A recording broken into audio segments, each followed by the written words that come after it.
I hope you're ready. This is gonna be. I don't know. This is gonna be so dumb. Like this is so stupid. Oh boy. It's like, yeah, it's like you think you made a point, but then someone comes in and tries to like, nah, but you know, and you're like, seriously, dude? Okay, I don't know if like people had time to read the thumbnail or not, but like that was your favorite and my favorite from this whole shtick, right? Like, Yep. It was so bad. Oh, yeah. I don't know. I didn't know that people didn't think through before they typed on Twitter. Like, oh, I mean, yes you did. You knew that, I knew that, but this is just a level, like, this is just next level. yeah, it's like, do you know what thinking is? Kind of thing. I don't think you what thinking is. Oh, no. I don't know, I'm convinced. I couldn't get over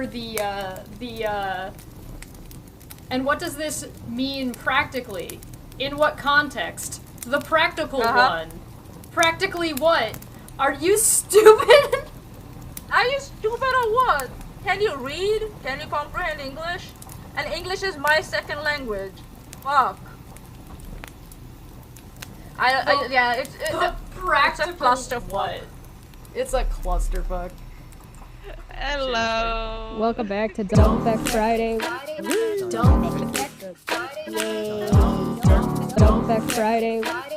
Don't Fekk Don't Fekk Friday. It's going to be fun.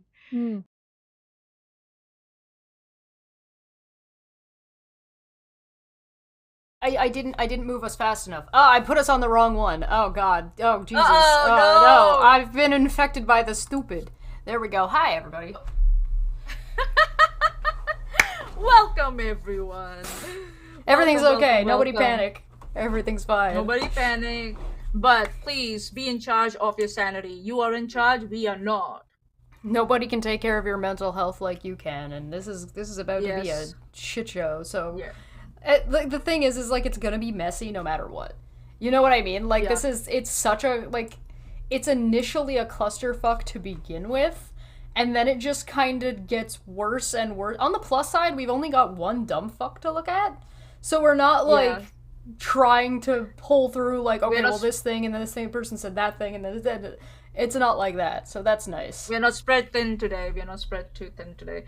So yeah, but it's like it's like somebody pooped outside your house and then decided to take that poop and smear it on the walls outside their house. It's like, can you stop making it worse, please? That was a very bad analogy. I should have used something else. I think we should probably start with defining bigotry, because we're going to be talking about bigotry, and we're just going to be talking about how it actually makes you stupid. Like, to be a bigot, you have to be stupid. You cannot maintain your level of intelligence and scrutiny and skepticism and be a bigot at the same time. They are opposing in in their and this existence. And what we're covering today is a classic example of people who think that they are ready to accept criticism, but they are not when they're actually given criticism. Because a lot of people in the skeptic and atheist community, they're always talking about reason, logic, criticism, but when it's turned towards them, they refuse to see it and even acknowledge it. Forget discussing about what what the criticism was given to them. So this is a classic example of that. And yeah, also a classic example of it's the bros club, bro. Yeah, it is a very much bros club, bro. There's a really bad, like, what's the word? It's like a type of tribalism, but it's not. It's like they don't even, like, we pointed it out to them, right? And they didn't even realize that that's what exactly was. You can do it subconsciously. That means it's existing. That it might not exist for you. You might think you're not doing anything wrong, but your behavior, the way you act towards a certain gender in another gender, and another gender, tells a lot about you and how Oh, what I your forgot. subconscious. I forgot to What add happened? chat. What do you forget? I forgot to add chat. Uh I'm sorry, chat. I'll get you in here. oh. I'm sorry. You're gonna get wonky chat, just so you guys know. This is a dumb fact Friday. I did so much to set up things nicely, and then I bunged it up right at the end because I forgot to do a thing. That's okay. It's all right. It's fine. It's dumb fact Friday, guys. Whatever. While Shesh gets the chat on, BBC released their third episode documentary around Andrew Tate, which is I think so. Yeah, it's available on BBC, but you can watch it if you use a VPN. So yeah, you can watch it. Yeah, and it's very interesting. And a new player has come into the picture from Andrew Tate's side. There's someone else above Andrew Tate who's calling the shots here. So it's interesting. If you want a link, I can provide you a link. It's available on YouTube. But if you want to do the right thing, use the VPN and watch it on the BBC's website. It's there. It's on iPlayer. Their website. They have a section called iPlayer. That's where it's available. So you can go and watch it there. So it's very interesting, but it also shows, yeah, it's not just Andrew Tate. It's global, actually. This whole network is global, and it's growing. I mean, we kind of knew already that it had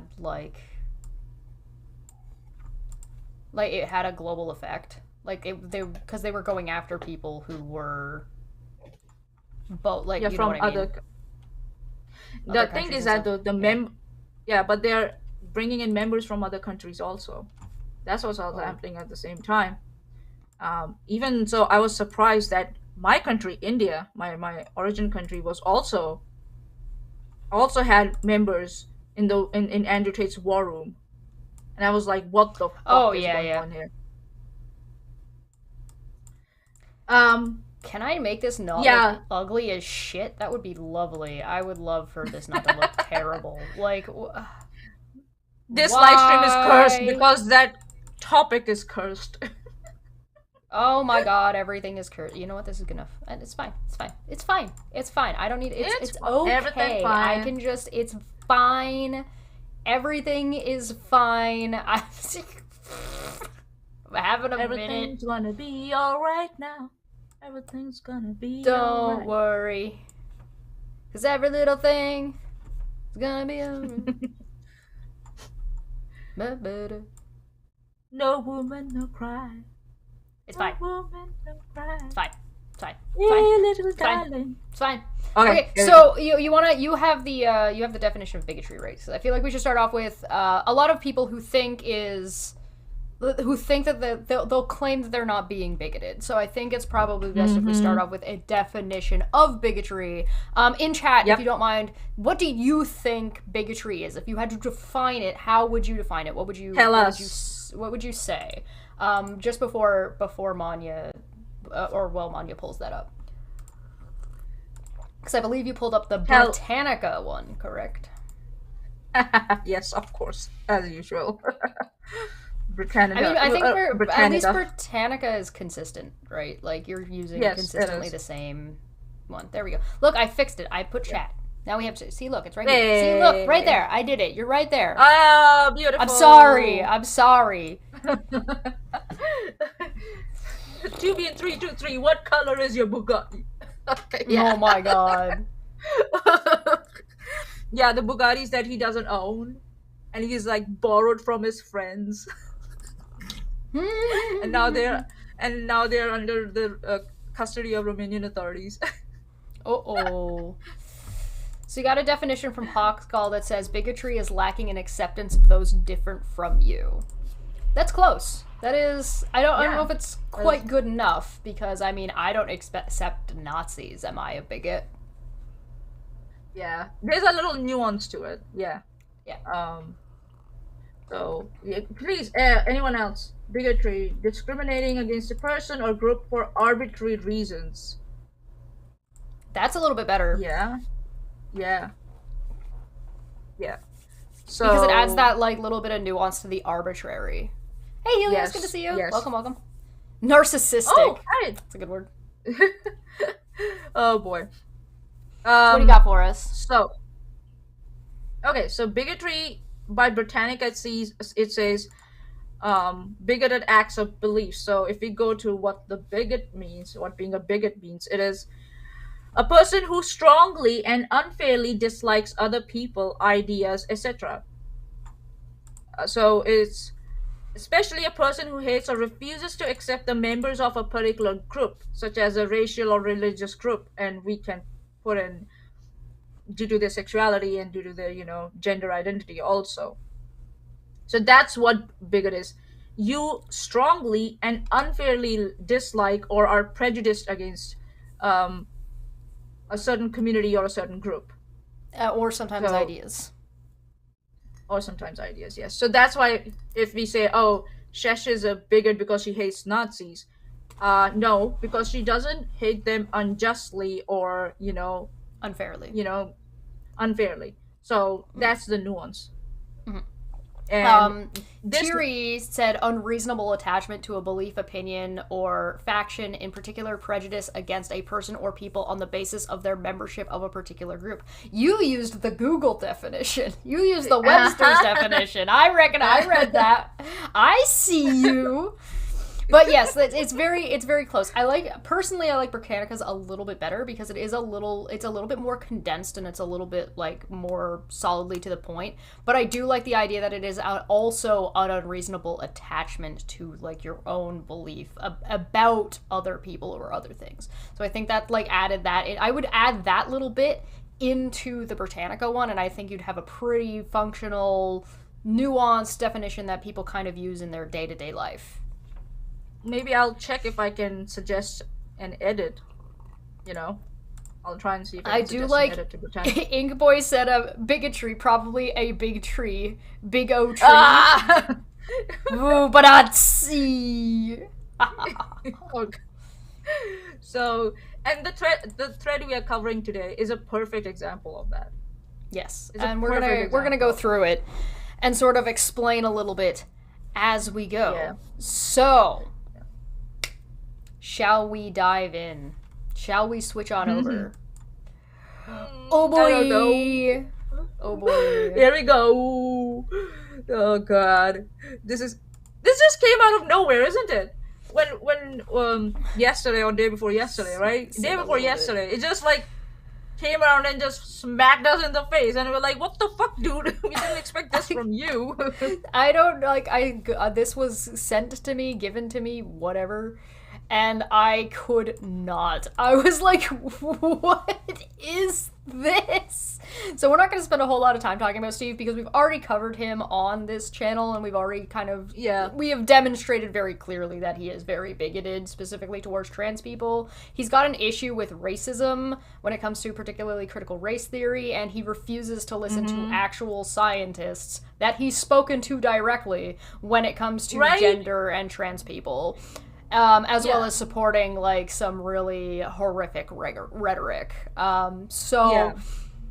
I think we've well established that Steve is at minimum a bigot at this current juncture. And if you care to look at those videos, you're welcome, more than welcome to find them. You can find the philosophy of bigotry.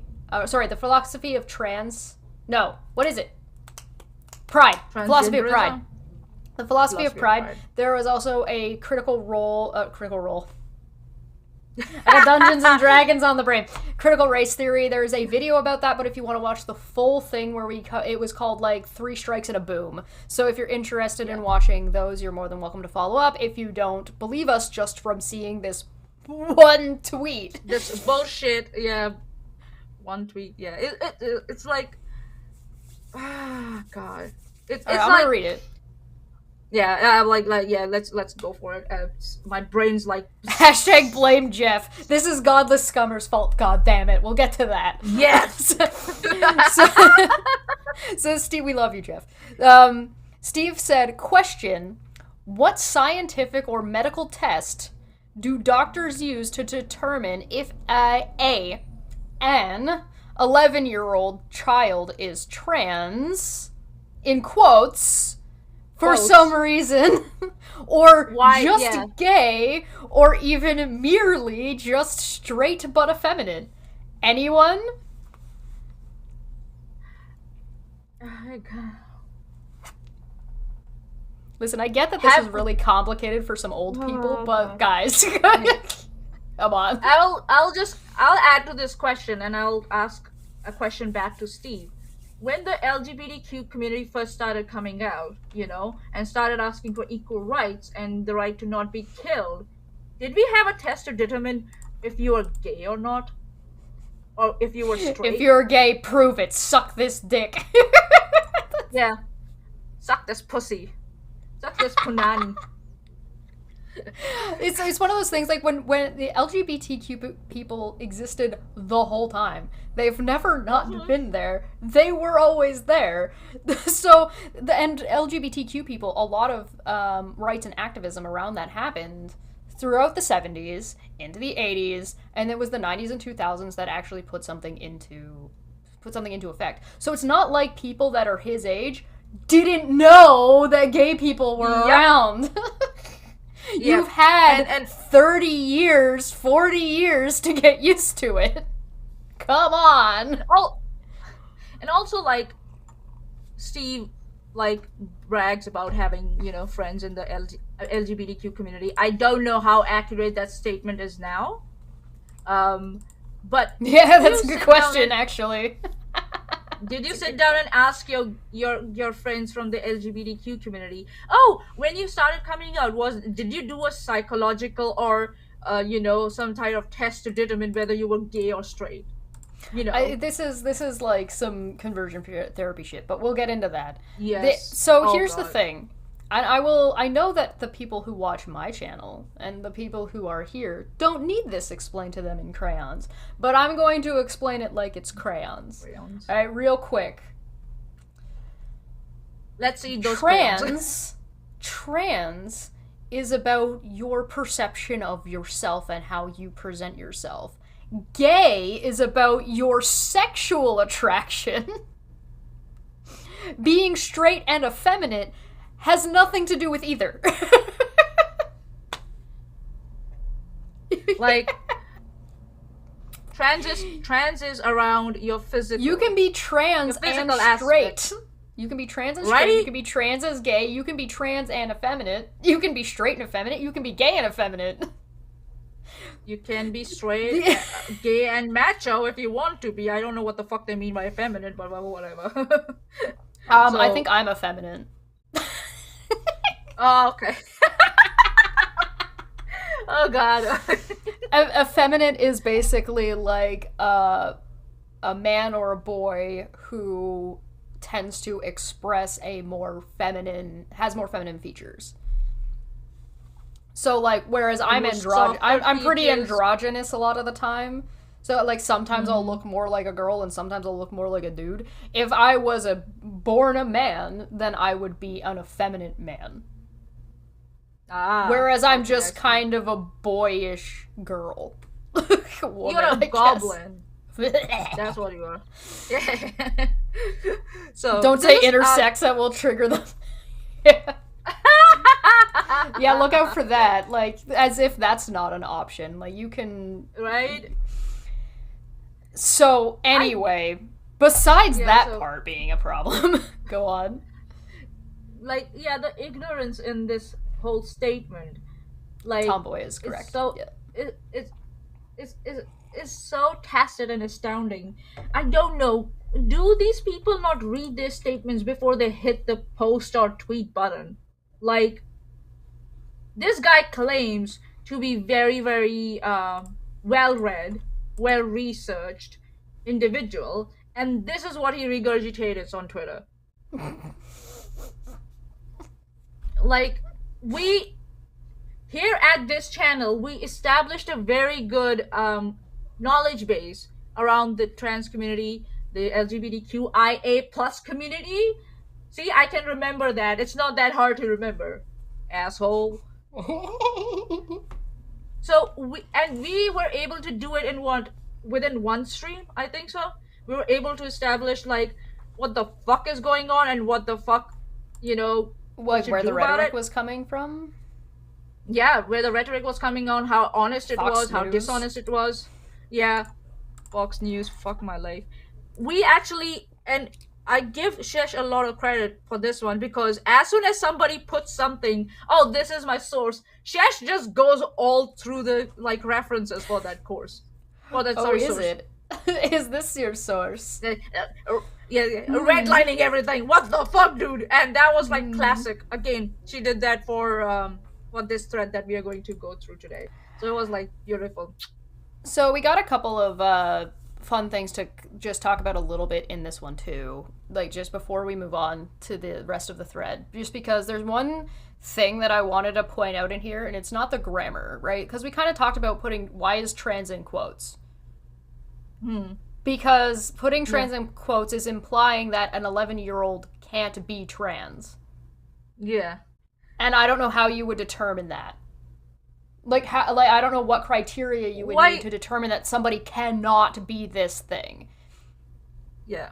Right? And like, why are you like I said, like you don't have a test, any medical test or scientific test to confirm if you're straight.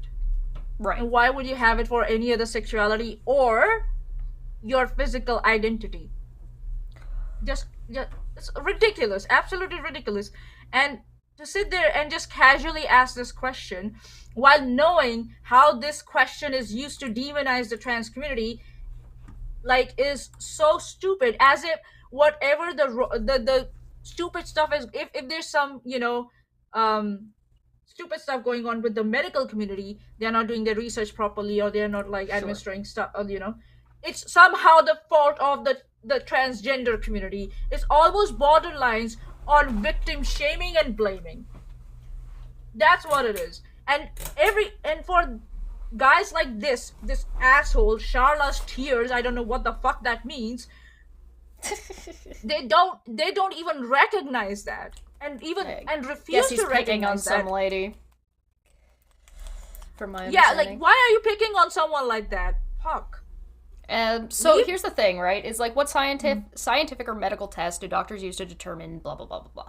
So the thing is like, social science is a thing.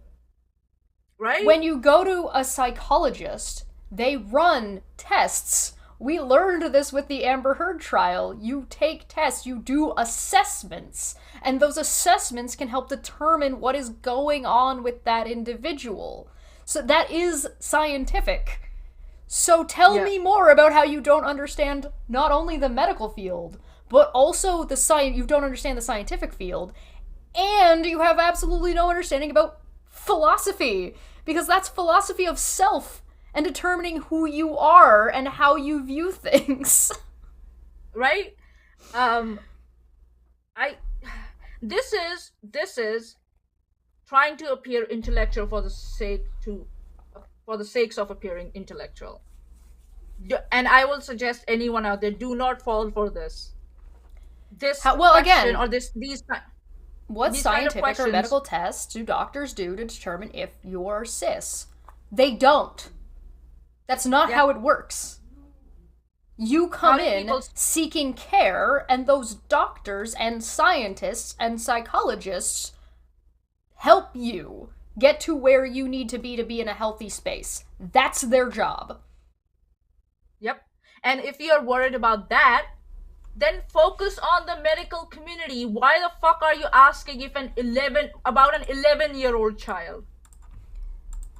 He's asking about an 11-year-old child because of the article that was associated with this about some thing that had happened. Yeah.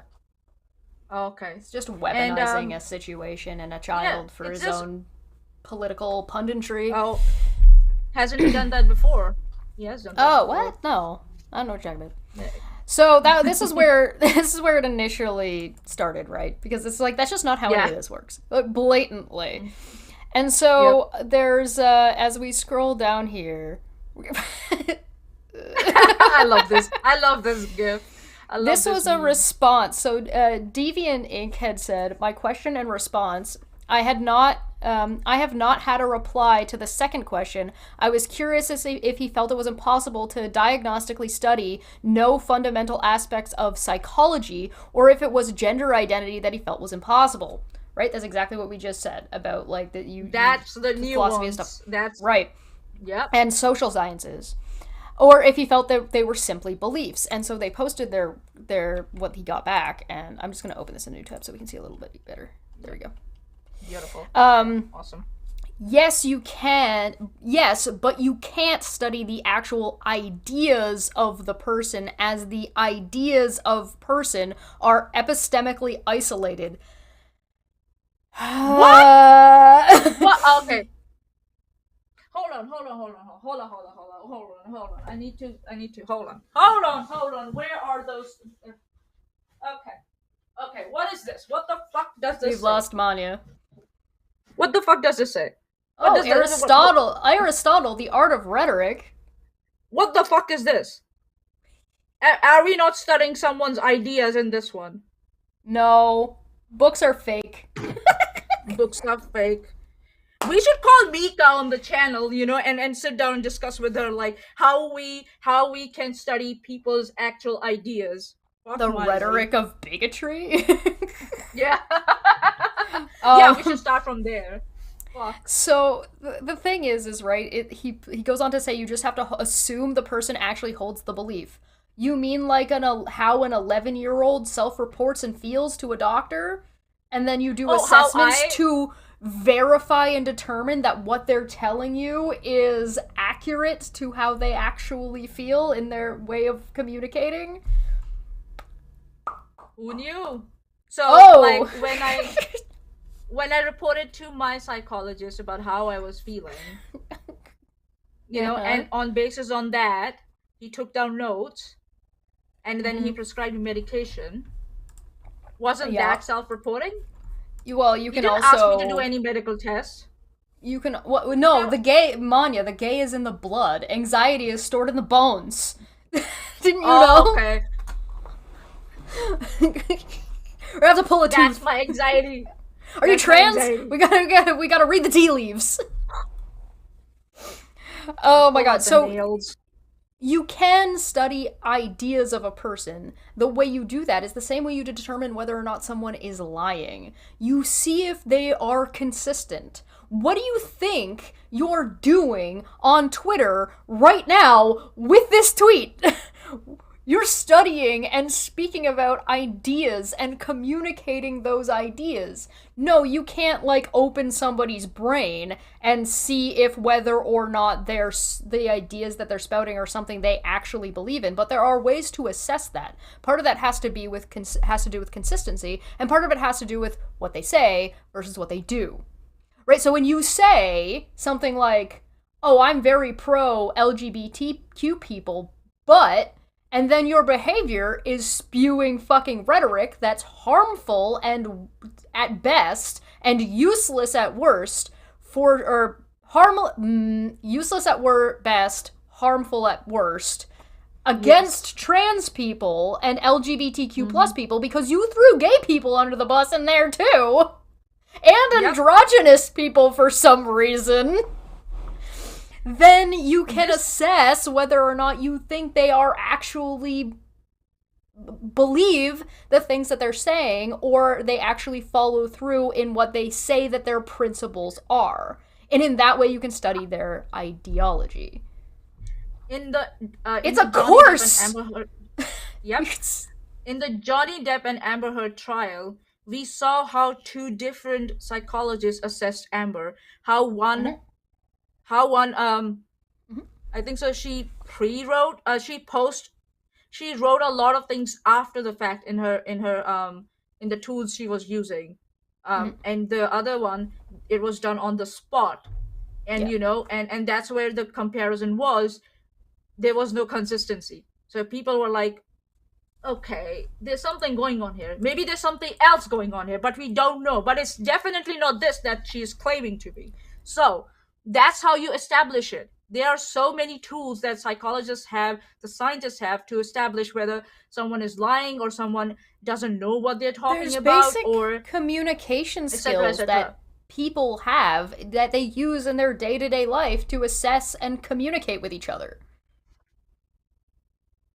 Thierry in the chat said, but is there a test we can perform to see if Steve is actually thinking or just a mindless automation reacting to external stimuli? Steve is not today's dumb fuck. We just needed to get this. This is the groundwork. It's gonna get worse. This is the groundwork. Buckle up. Get ready. Mm-hmm, are you saying that your sexuality and gender identity are just a belief that you hold, not a fundamental part of your psychology and potentially your physiology? Good. This is a fantastic fucking question. Props. I'm baffled why they didn't get an answer. Yeah. Wow. Did Steve block this person or they're still talking? No, they just said that they didn't get an. They just said they didn't get an answer. So Steve completely ignored that question. I wonder why. And now we get to Jeff, whose fault this is. We blame Jeff for this. Jeff, my man, come on. So now have some mercy on us, man. Please. Every Friday, you know what we go through, and then you add up more. Ugh. This isn't actually his Have we not served you enough? Jeff said, for fuck's sakes, seriously, dude? And then we get to John Hamill. Ta-da!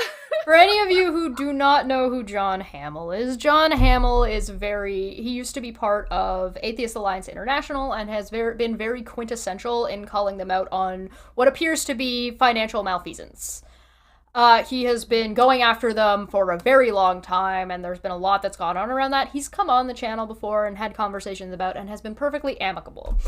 He used to be part of a program called the Free Thought Prophet that is defunct as of this point, with somebody else named Seamus, who has been on the channel, and Barry used to be there, and he's been on the channel before, and so who knows what could have possibly happened as to why they might not be working together anymore. I can't imagine.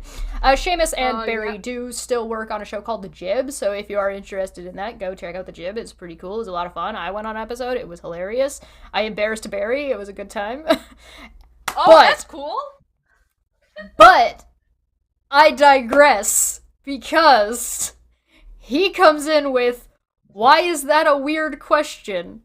And I hate to be the bearer of bad news, but in your first response, you are already so far off the mark. I didn't say the question was weird. I said the question was stupid. Yep. Bless his heart. Bless his heart. No. We are not gonna bless his heart. No. I would love for you, chat, to point out... He hurt my soul. Where I said anything about this question being weird.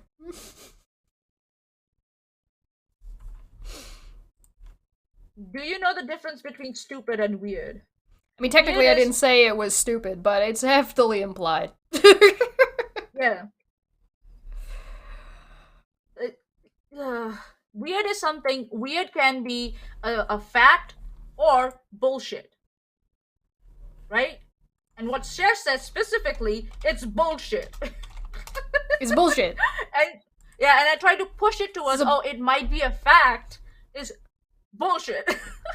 This is a bullshit question. And now that we've elaborated as to why it's a bullshit question, and how science does actually function around these things, and in other videos have shown that Steve refuses to listen to biologists about this topic. Oh god. Yep.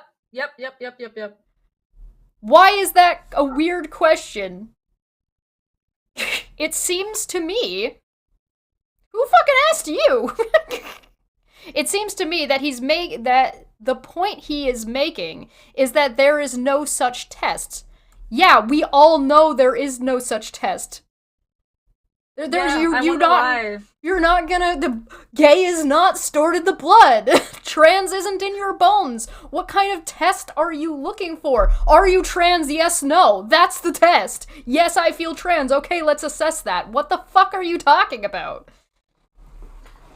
do I have to like stay like underwater and hold my breath or something for a certain amount of time before, so that when I cross that time limit, then they will say, "Oh yeah, okay, you're gay or you're trans." Is that what the test is? What fucking test are you talking about?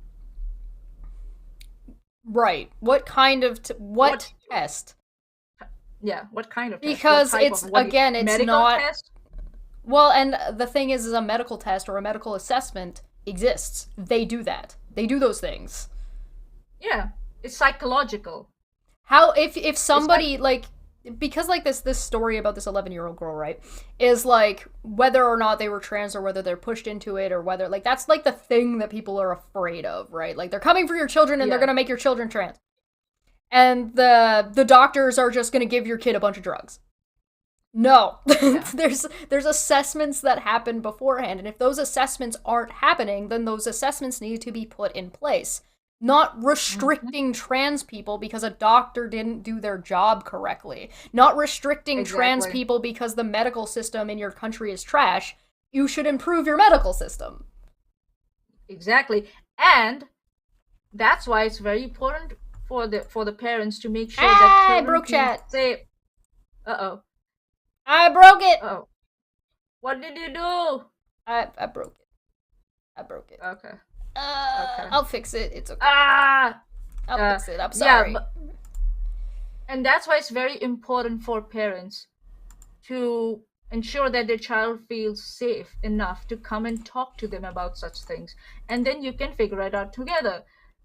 Instead of your child looking for some sort of validation or information from someone else, like their school teacher or school counselor, because they are scared shitless that their parents will abandon them or, take them away somewhere else where they won't get access to medical care or health care that they need for such, situations, etc., etc., etc., or even kill them. So, yep, I'm already worried about, I shouldn't bring in kids. I'm bringing in kids. Fuck it. Steve I think they already did. Yeah. I feel like that's already happened. I wonder what Steve will do. What test Steve will do if his daughter came and said that I'm trans, Dad. I wonder, Steve, what test are you looking for? So the part of that is related to just the straight up fact that we're talking about adults who do. Like, if it were my kid, yada, yada, yada, yada. So we're going to get into that a little bit. I had that similar conversation with King Crocodile, isn't it? Around yes, on OnlyFans and prostitution and all that shit. And he was very surprised with my answers in the end and just gave up. I never heard from him again after I had someone who worked on OnlyFans come on and talk about it. Because he said, I told him I would have the thing and he can contact me afterwards, and he never did. Okay. I wonder why. So, it seems to me that he's making a point that there is no such test. There are, just not the test that you're implying. And the self-reporting of an 11-year-old is unreliable. That's what the assessment is for. Who are you to say that a self-reporting from an 11-year-old is unreliable? Why are you taking it as a default? Even if you do, does that mean that you apply that to straight, cis 11-year-olds? Yep. If an 11-year-old said, yeah, I'm straight as hell, you say, no, I don't believe you. You can be gay, you might be cis, you might be trans, we just don't know yet. You're unreliable. We don't say that to 11-year-old straight kids at all. We never question them for some reason. But this is what I'm saying about being consistent.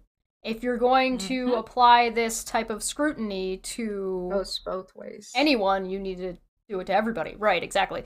Or is it reasonable to self-rely, like what do you do when your 11-year-old is sick?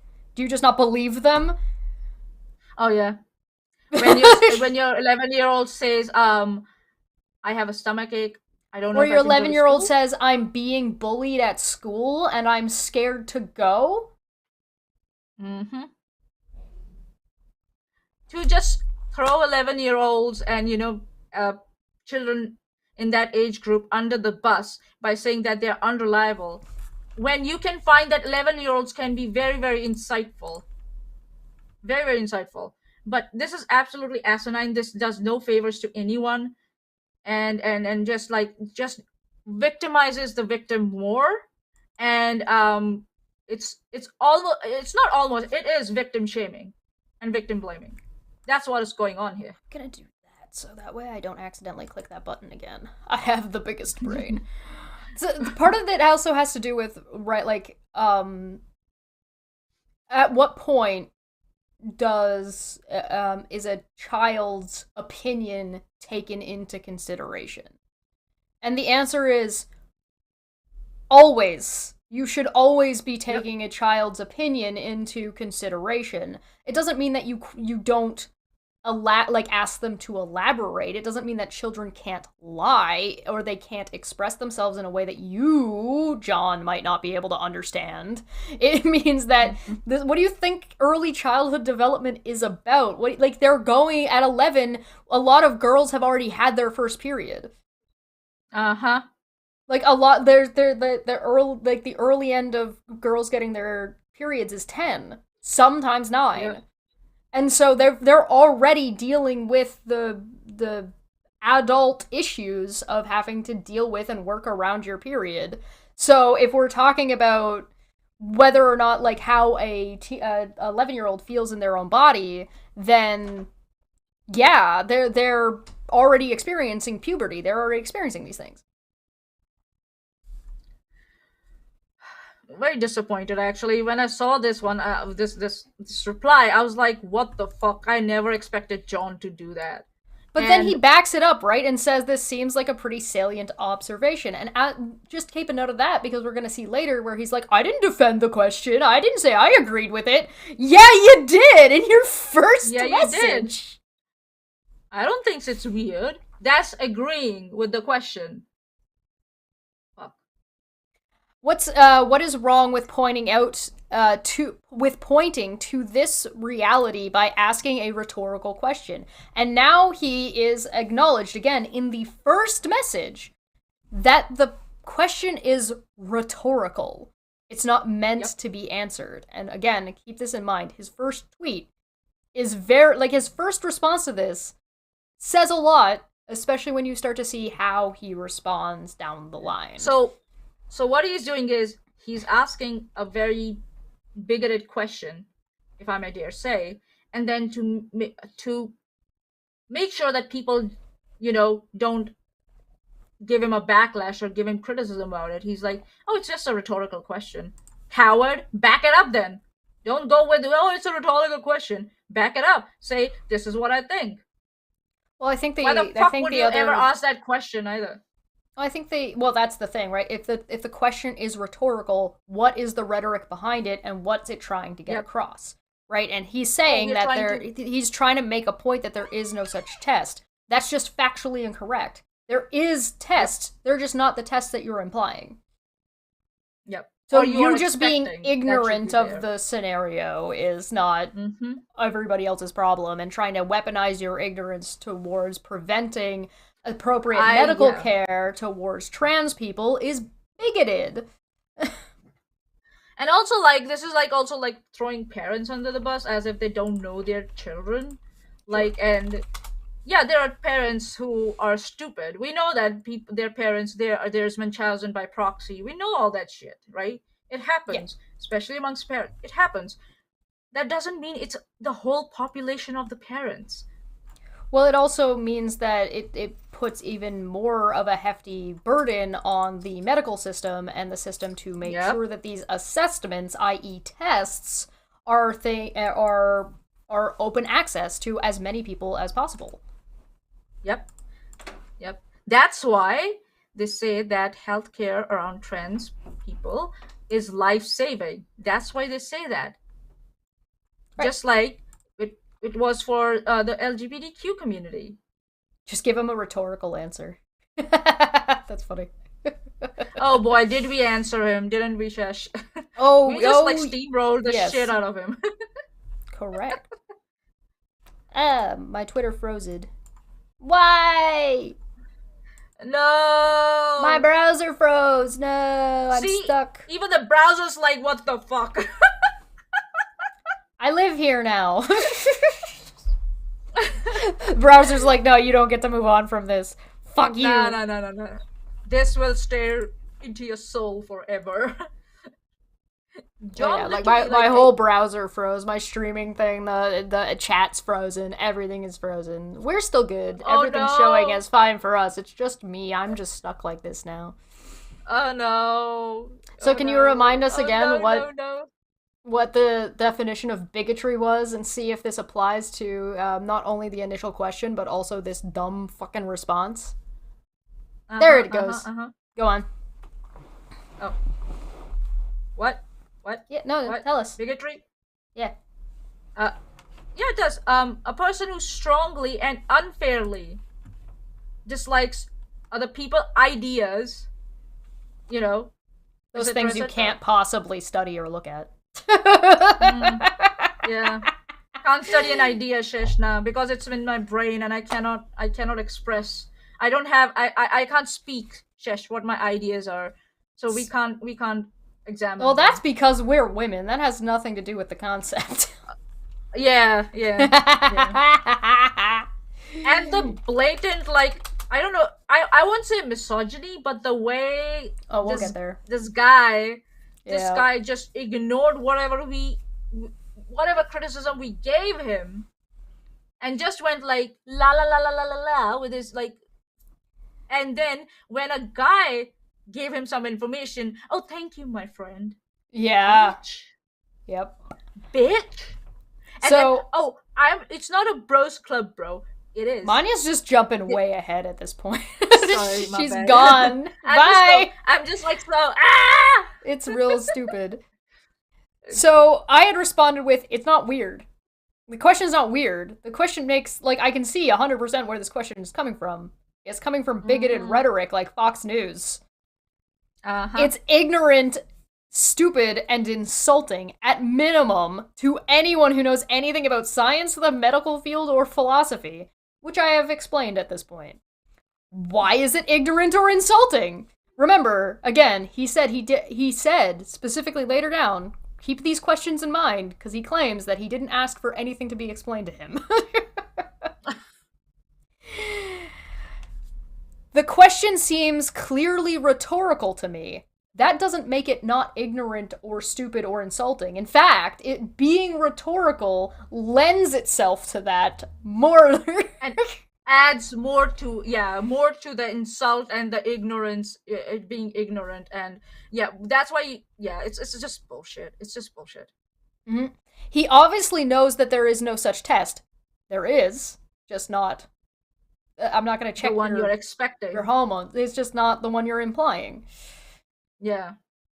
Which is highly salient, again, he's agreeing with it, given that the self-reporting of 11-year-old is unreliable. So he's just repeating himself. Like, I read that the first time, thank you. And it's like, again, it's like throwing the trans community under the bus by saying that there is no other criteria to determine whether you're trans or not. It's just self-reporting. No, it's not just self-reporting. There are other tools also that are available. People who have dysphoria. Yeah. Do you think that doctors have not found a way to distinguish between like whether a person is trans, or are they having some sort of body or physical dysmorphia or not? Like.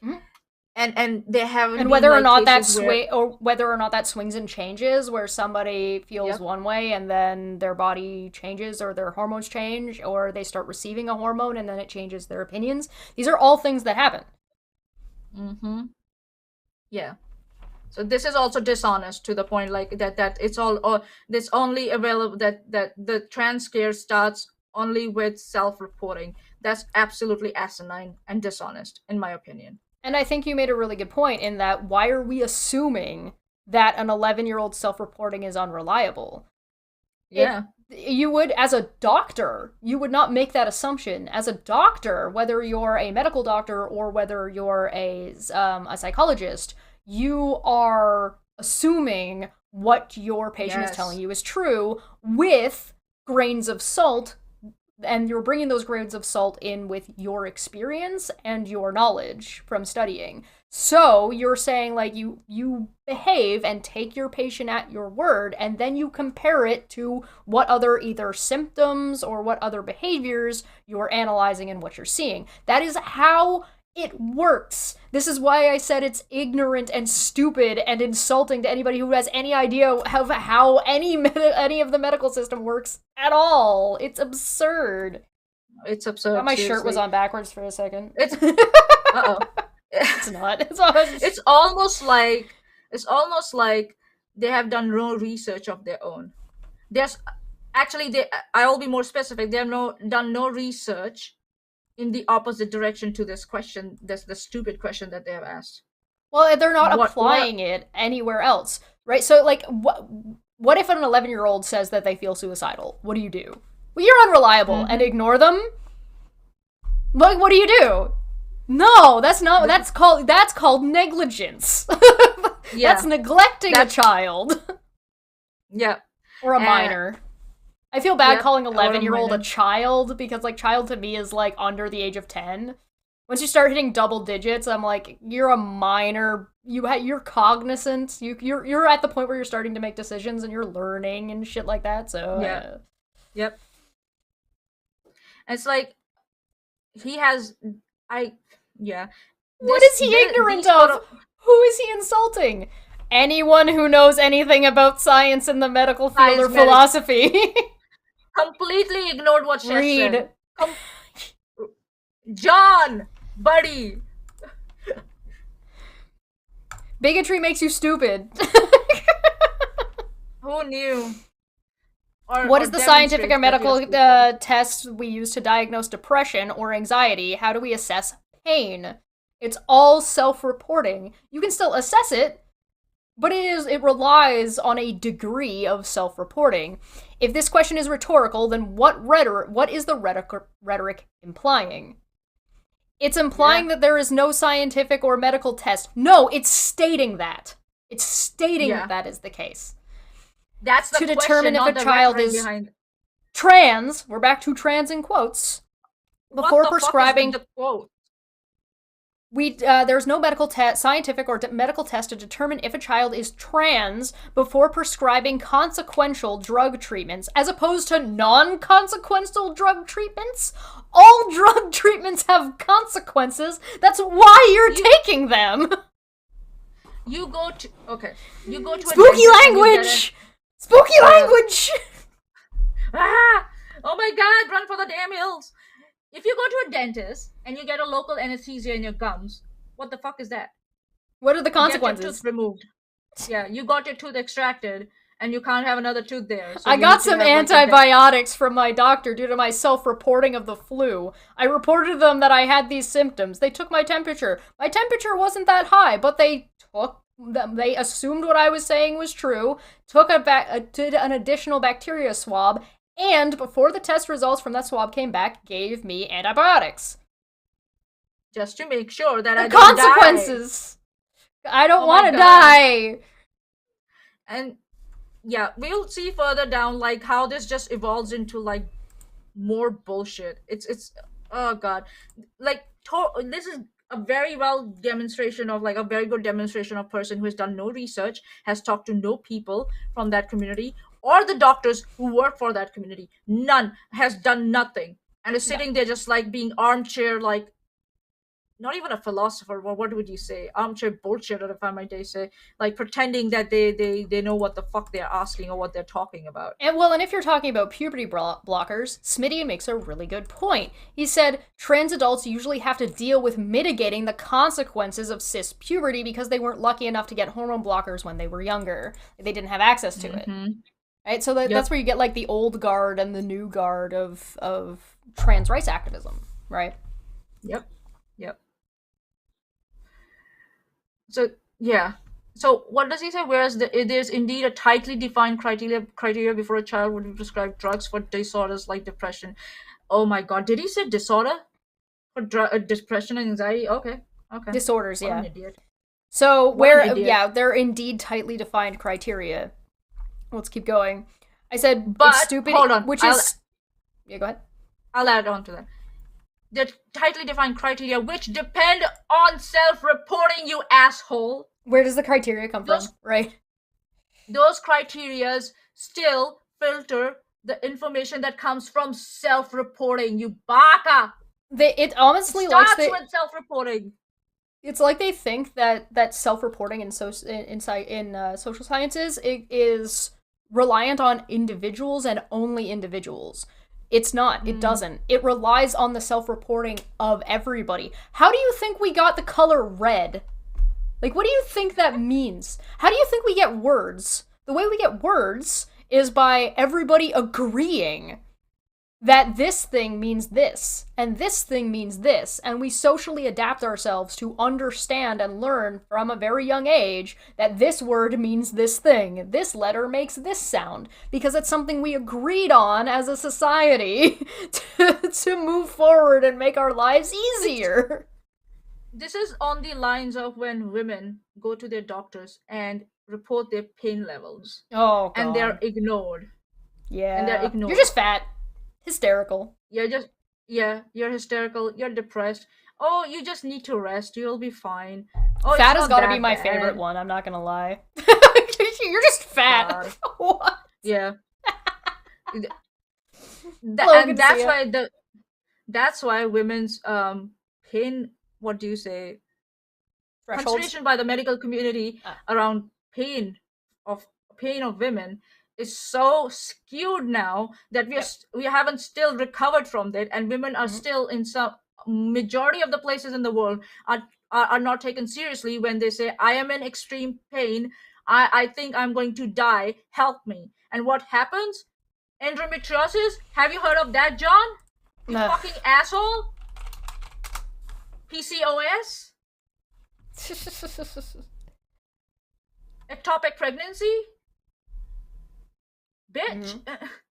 And doctors ignore this, and what happens? Women almost end up on the deathbed. Or they do end up on the deathbed, or they end up dead. Yep. Or both. End up on the deathbed and then dead. Yeah. So I just said self-reporting is science and is medical testing. What do you want? To find gay in the blood? Valid question to his rhetorical question, I guess. That's the rhetorical answer. Like, that's what Mr. Series asked for, the rhetorical answer. Get the gag, quick, dissect the gays. Oh, God. No, I didn't say that. I'm answering your question about a question you're defending. And this is also like another thing, right?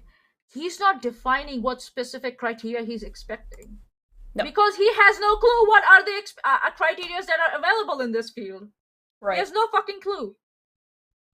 For somebody who has such... Here's the thing, right, is that when someone like John, who has such a high standard of expectations when it comes to other things like in atheism and religion that he's gone after in the past, it's jarring to see him take all of that skepticism and all of that critical thinking, things that he touts as these fantastic things, and checking sources and making sure what you believe is true, and just throwing it out the fucking window because fuck trans kids, am I right? Why do you hate trans children? What did they do to you? Did one of them kick your dog? Like, what the fuck? This is this is so... Please. And I refuse to believe it. Like, okay, yeah, because of fear or something like that, or social conditioning, sometimes these attitudes are embedded. Like, you're very critical and you're very skeptic of in one field, and you end up being very, very, biased in another field, Yeah. It happens, but I did not expect that from John. I did not. The thing is that, like you said, it's to be consistent across all fields, and John is not doing that at all. For some reason, and that's later we'll point this out to him, and he refuses to listen or read or comprehend anything that we are doing, and then he bullshits after that. God, you'll enjoy this. Remember when I said they like to say, "Oh well, but my kid." If my 11-year-old child told me they were gay, then I wouldn't consider someone who has barely begun puberty could fully understand what that means. What? What? So if your kid came and said you, oh dad, if it's a daughter, it says, okay dad, I like girls. I like girls, and your son that comes and says, you dad, I like boys. Are you going to say this to them? You don't know what you're talking about? Seriously. And then we wonder why we have high rates of like suicide in the LGBTQ community? You asshole? He actually, like, clearly John does not remember being a child and seeing actresses or having a crush on a teacher at like pre-puberty. I had a crush on teacher. Yeah, I had a crush on one of our neighbor's kids. I'm like, it happens, man. The thing is, and again, on one hand he's talking about gay, and the other hand he's talking about trans. They are very different, you asshole. One is sexuality, and the other one is about their physical identity. They're also like, you notice how they're like just using these terms interchangeably?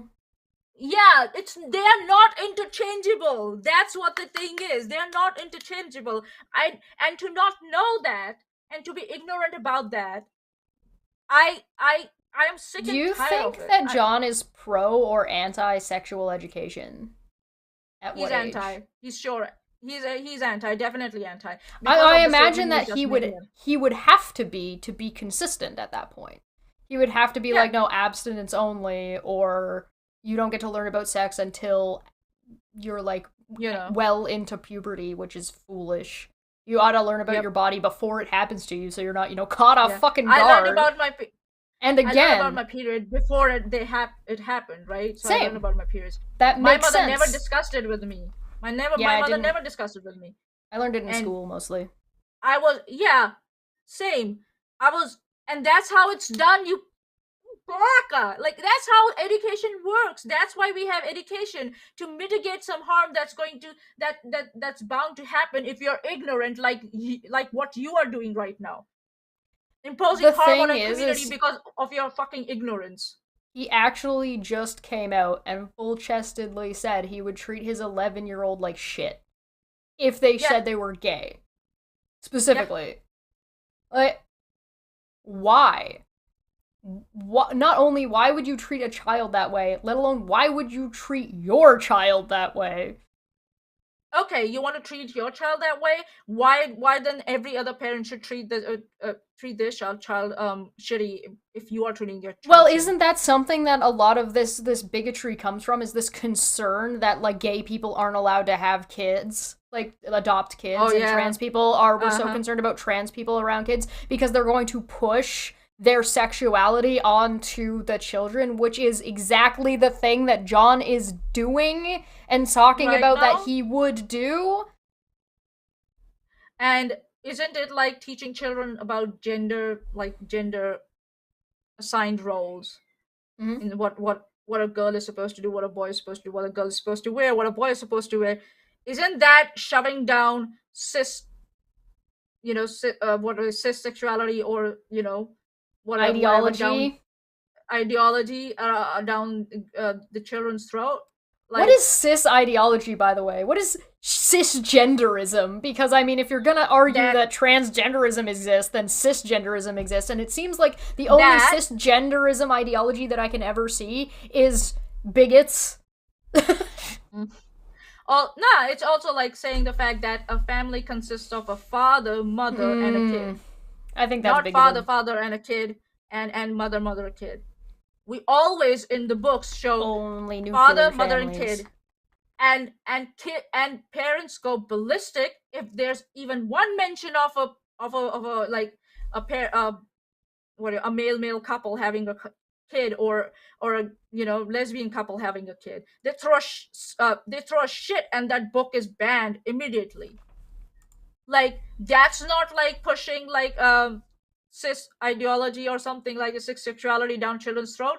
That's what it is. It's by default in our society. That's what it is. We consider cis sexuality or being straight a default, and because we consider default, we think we are not doing anything around it. It's constantly happening that we are desensitized to it. That's what's happening. There's also a whole degree of, like, completely neglecting the fact that people and children can and will express sexual interest or, like, start to explore that or start to get those feelings before puberty starts. Yep. To continue on. Also, this is not a meaningful comparison as we don't give drugs to very young kids who say they are gay. So now you made the comparison to gay people. What do you mean? You started that comparison. So you are contradicting yourself, so you're criticizing yourself? What the fuck? It's like a circle. And here's the thing. Like that.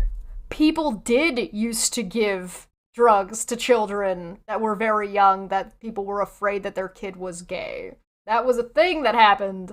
There was also gay conversion therapy was a thing that happened. But I digress. Feline pointed out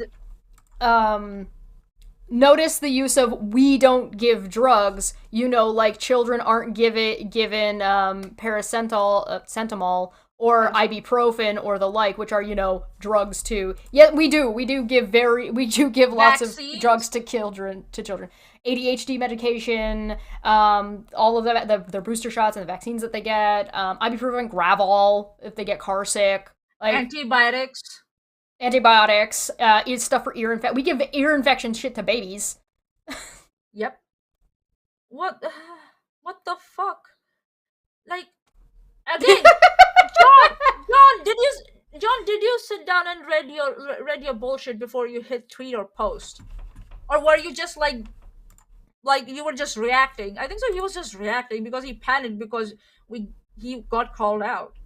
He just got like, oh my god, what the fuck happened here? And he just like panicked and just went on this tirade. Idiot. So I gotta move up because like this starts to branch. Yeah. I think so. I also come in somewhere. Here we go.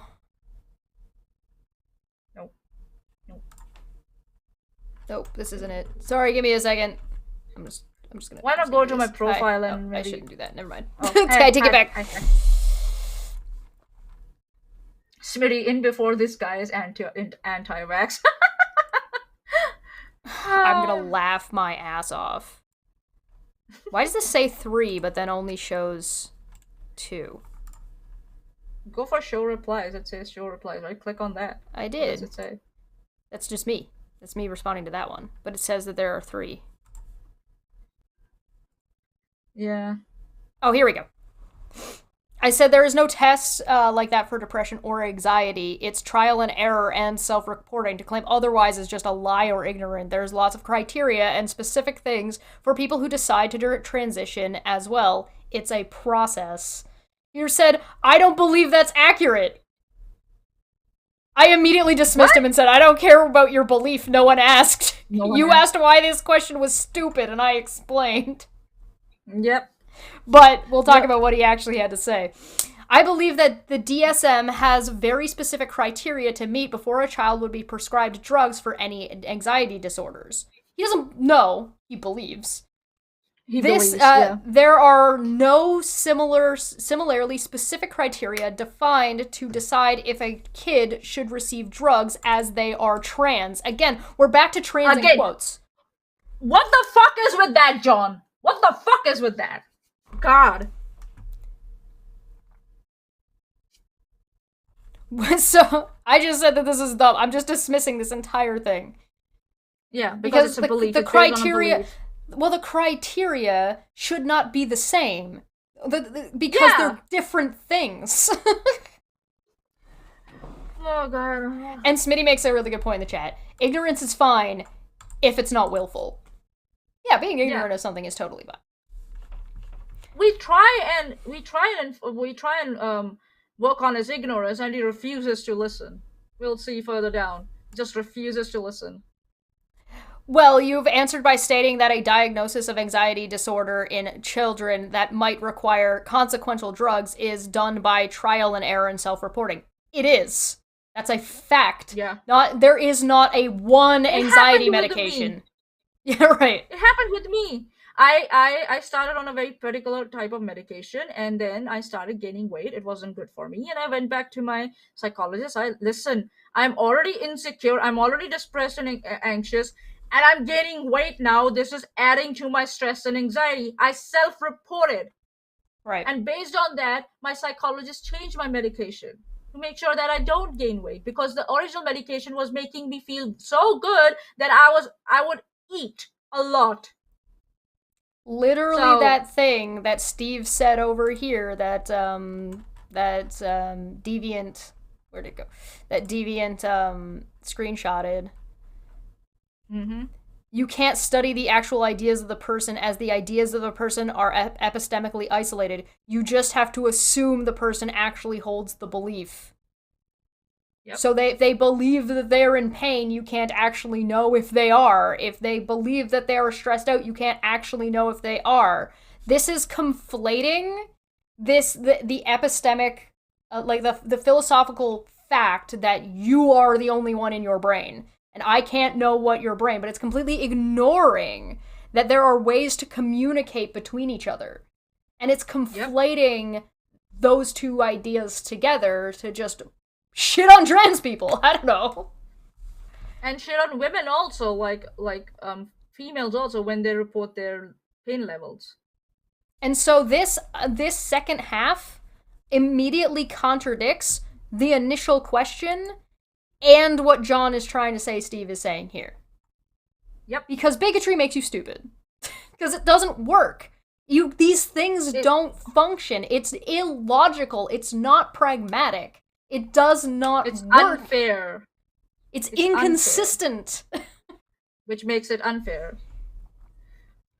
That's just not true, which is the point that Steve is making. It is in fact true, as you've just heard from Manya. But I explained exactly the same thing that Manya just said, and I said, so yes, it is true. And my appointments happened online. I didn't physically go and visit my psychologist. We didn't sit down in a room where he filled out a form. He might have been filling a form on his end, but he didn't tell me that. Sure. He sent me notes after we finished talking about what we talked and what we decided to do. That's what he did. And in that, whatever I self-reported was stated. He said, and I quote, he wrote, Manya has reported better mood levels and blah, blah, blah, blah, blah. Mm-hmm. So we are going to continue with this medication and a review in 6 months or so. Yep. That's They gotta keep track self-reporting, of you it. asshole. So that way they can look back and say, okay, well, here's how this works, here's how this doesn't work. Maybe we can trial and error adjust the levels of the drug. It started with self-reporting, and where the effects were seen? I went back to do my diploma. I'm multitasking now. My focus at my job increased. I'm doing more now, so much so I don't know where the fuck my whole week went. I just told Shesh. My focus improved. That improved my mood. You mean there were practical effects and consequences to the your self-reporting? Oh my god! It's like I tell him that, and he ignores it. He just ignores it. When I told him about self-reporting, and adult is self-reporting about, oh my god, that's why he's hell-bent on saying that an 11-year-old. There's money right there.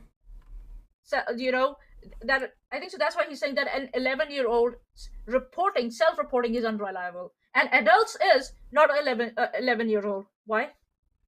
Mm-hmm. They're growing up in the same environment that you're providing them. So why would their perception be skewed? Maybe because of you? Somehow? Why would you assume that they're lying? You could assume that they're lying to their parents if their parents are unsafe, or they feel that their parents are unsafe, like John would be.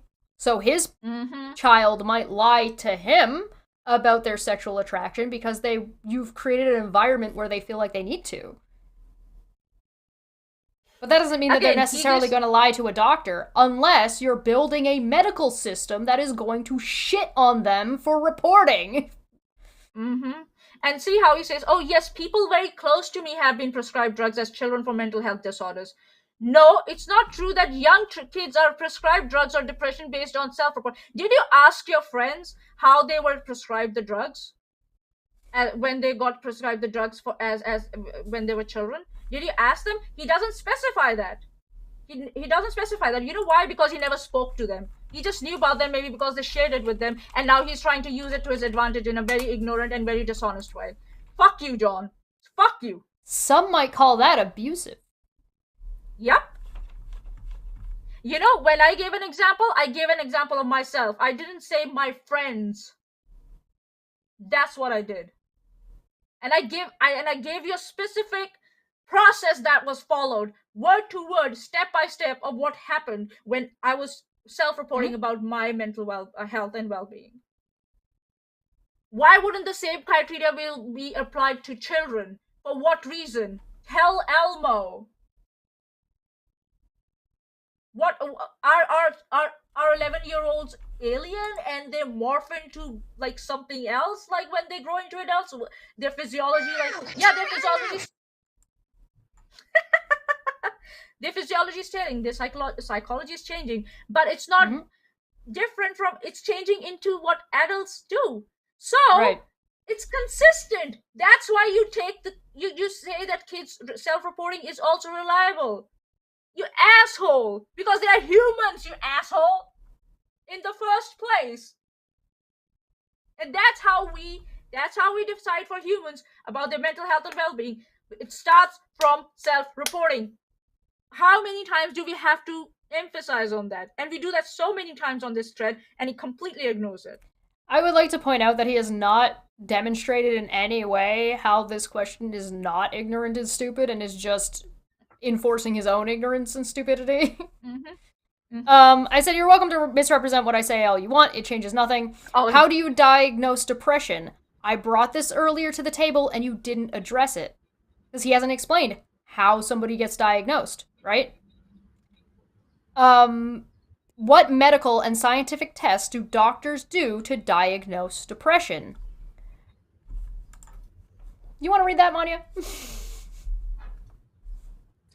Most Western countries, I wonder why he used the word Western. Maybe because he thinks that I'm still in India, and that's where I'm getting my, treatment from. I don't know. He's on the other. He might be because he's from like Ireland. He's on the other side. UK, Ireland. Oh, yeah. Okay. Most Western countries describe how childhood depressive disorders are diagnosed. Which kids should be prescribed what kind of drugs, etc. Is it called the DSM in the States? You don't know, and you're just bullshitting about it. Whereas the criteria for prescribing such drugs are tightly defined. This is not the case for trans kids. No, they are not tightly defined. It's a trial and error, and I demonstrated it to you. He did not answer the question, Manya. The question was, how do they diagnose? What he gave was, in America, they have a cheat sheet that helps connect one thing to another. That's all he said. How do they know? And he's not even sure about that. Is it called DSM in the States? And Feline is right. How did the DSM get where it is? Yeah. Where did the DSM come from? Oh, maybe because it started with self-reporting, and then we saw like, okay, if we prescribe these kind of medications, we saw these kind of results in people and children. So we decided, okay, if a person is reporting these kind of symptoms, we will prescribe these kind of medication. But there will be several options in that area, for those particular symptoms or reporting, and it's been polished over time. Because we start adding more data and the sample size keeps getting bigger, and that's why whatever results we are getting are more accurate, population-wise. Depression is in the blood. Are you so stupid? What the fuck is... Why is it that this month has been full of ignorance? Everywhere. Manya, it is September 1st. Oh, okay. It's like...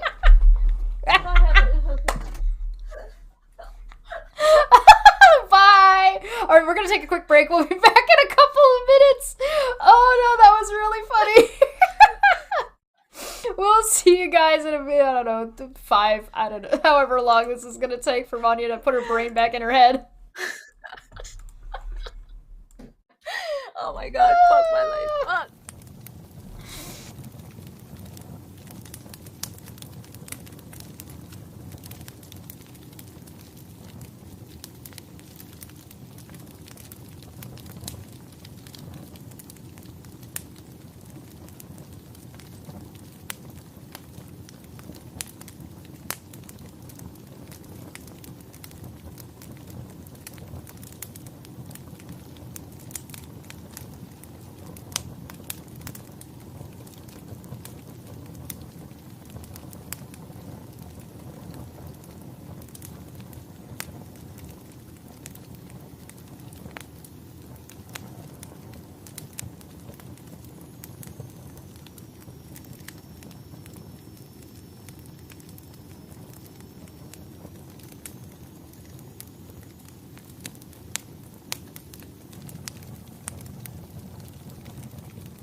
Hi, yo, it's me, and Manya's chair. I don't think she's recovered. I don't know if she's ever fully going to recover.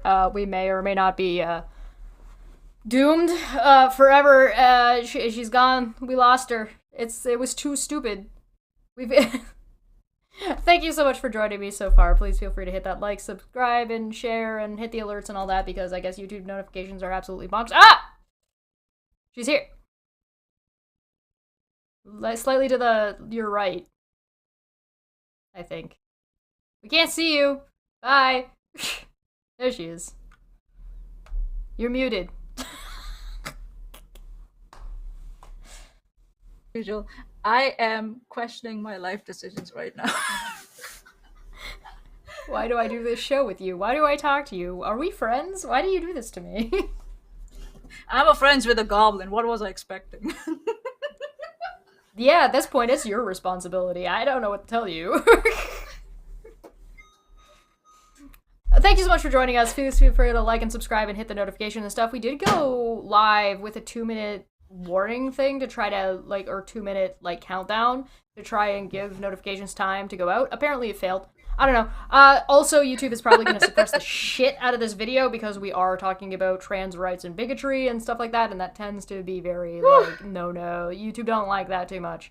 So if you could help us out by sharing or whatever, and feel free to support. It's like $1 or $2. It costs you less than a cup of coffee a month. People are out here paying for Netflix who's not even paying their writers. Like $15 a month. Consider. I make better content. Before we proceed though, what's going on with the Writers Guild strike at the moment? They're no change, still striking, still going. Okay. Going strong, doing well. Yeah. I have some updates, but I don't have them pulled up right now. Yeah, it's okay. I did see on Twitter. Yeah, they're actually getting stronger. They're getting more resolute in their. I think so. They're going for the long run, isn't it? They're like, this is a wrong game, baby. I went and got some Kraken. Ooh, nice. Yeah, like my two little balls. Look, I spin it and they stay in the same spot. Damn. Cool, right? Where did you get those balls? They're little circle ice cubes. Oh, that's so cute. That's so cute. Neat, right? We need an ice cube tray, and they were at the dollar store. Perfect. Yeah, oh my god, you think I can make them? I could totally make them, look like eyeballs if I get some food coloring. You let them freeze first, but don't fill it quite all the way, and then drop a couple, and it'll stay on the top and, spread downwards. Ooh, I'll see if I'll try it. I'll try and see if I can turn them into eyeballs. I love that idea. Hell yeah. Spooky. Tiny little balls. Tiny little balls. Alright, back to this shit. Okay. So, needless to say, he didn't address it. Mm-hmm. Then went on to say that most, again, trans in quotations. Trans kids. He's been putting trans in quotations this entire time. Trigglypuffs in the chat, please. I need Trigglypuffs. This is. Trigglypuffs in the chat. And so I had responded with, do you know why it wouldn't be described and have criteria but not be in the DSM? Any inclination? Any clue? Yeah. I didn't say it should be in the DSM, but you're comparing their criteria as if it ought to be in the DSM. Or something similar like that. Dude, were you drunk? What are you talking about? If you say that, if I ask you, how do you diagnose depression? You bring up that the DSM exists and is very, very specific criteria as a criticism that type of thing doesn't exist for trans people, and I ask you, why would trans kids and trans issues not be in the DSM? And your response is, I didn't say it should be. You've missed the point. Okay, you may not have said it should be in the DSM. That wasn't what I was asking. You did imply that you would accept nothing but something similar to that. That's what you imply. But even So besides stop- that, I didn't say that he did say that. I asked Yeah. him why it's not. Why are you so guilty conscious, bruh? He hasn't answered a single one of my questions, and now he's like, "Well, I didn't say that." I'm like, I didn't say you did." You know what this is? This is Mhm. deflection. This is deflection. Defensive. Defensive, deflective, and convoluting a conversation with stupid semantics. That's what it is. You know why? Something bigotry. Arrogance. Arrogance. Yeah. Ignorance and arrogance. I didn't say it should be in the DSM. You made a comparison to depression, not me. No. You did that! He did that! What? Shall we scroll up a little bit and see where this Please. went? Please, Let's just backtrack real quick.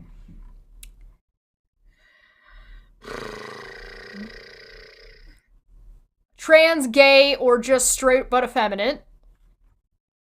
It seems the point he's making is that self-reporting an 11-year-old is unreliable. I said There's it's no stupid. such test. There's There's no no such such test. test. It's salient, and that having the self-reporting of 11-year-old is unreliable. I did bring up, I said, what tests do we use to diagnose depression or anxiety? I didn't make a comparison. Not yet. Didn't get that far. He was trying You to have jump to ahead. You have to understand. I also said, how do we assess pain levels? It doesn't have to be like a disorder. It doesn't need to be. It's just what happens when you go to the doctor. It's like John has never been to a doctor. I'm not the one making the comparison. Yeah, you did. He did by saying that by starting to talk about criteria. Yeah, and that there's no such test for the trans community. So we're in this situation where I brought this up to talk about the assessment process and say that there are tests for these things, and that the same tests for self-assessment that you find for any kind of like depression or anxiety DSM. or pain assessment, well, it doesn't even have to be DSM. Literally anything. The doctor will ask you, how do you feel and what's going on with you, and you self-report for literally everything. What do you do when you go to a therapist? What do you do when you go to a therapist? No such thing. A counselor? What do you do? Self-report. You blow into the thing that tests your alcohol blood content. Level. Oh god.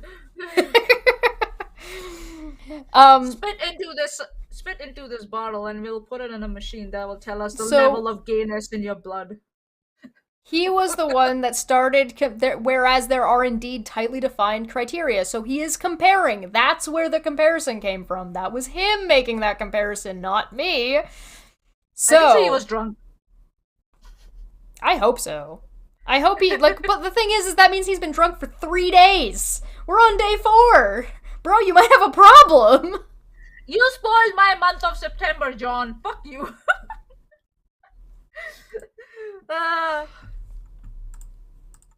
So, let's go back here. We're back down here. God. You made the comparison to depression and anxiety, not me. Incorrect. False. Wrong. No. We made it up. It was fabricated. Yeah. Why the fuck you lying, bruh? No, I don't know why there are no tightly defined criteria required before prescribing drugs. That wasn't my question. Yep. My question is why is any trans people, like trans issues, and diagnosing you don't diagnose people with transgenderism. Why don't you do that, John? Why is that not a thing? Disorder. It's not a disorder. Depression and anxiety, he pointed that out. You fucking baka. So the criteria will be entirely different. What happens is, due to body dysmorphia and people not getting trans affirmative care, results in disorders like depression and anxiety. That's what it is. And that tells me you're bullshitting that you have friends who have received, medication when they were kids. Or they told you in confidence and now you're using it as a weapon in a conversation when you have no idea how the process happens at all. You have no fucking idea. You know who knows? Me. I work in this field. I'm myself undergoing treatment. I know what happens. I can actually say I'm more qualified and competent than you to make those claims and assessments. You are not. You're not. I work in this field. I arrange counseling for young kids as young as 16. You fucking idiot. I don't counsel them, but I know when to arrange the counsel. Mm-hmm. You mean there's criteria and you have to check these boxes and then be like, okay, so this, and this all works okay. Here's the bureaucracy. Because that's literally what he's complaining about. He's complaining about bureaucracy. And no, I have never seen any individual say, oh, I need to identify if I'm a trans or not. They come to me for depression, anxiety. It's like, what did he say? You might want to sit down for this, Shesh. I'm sorry, Shesh, but we got your test results back. You have been...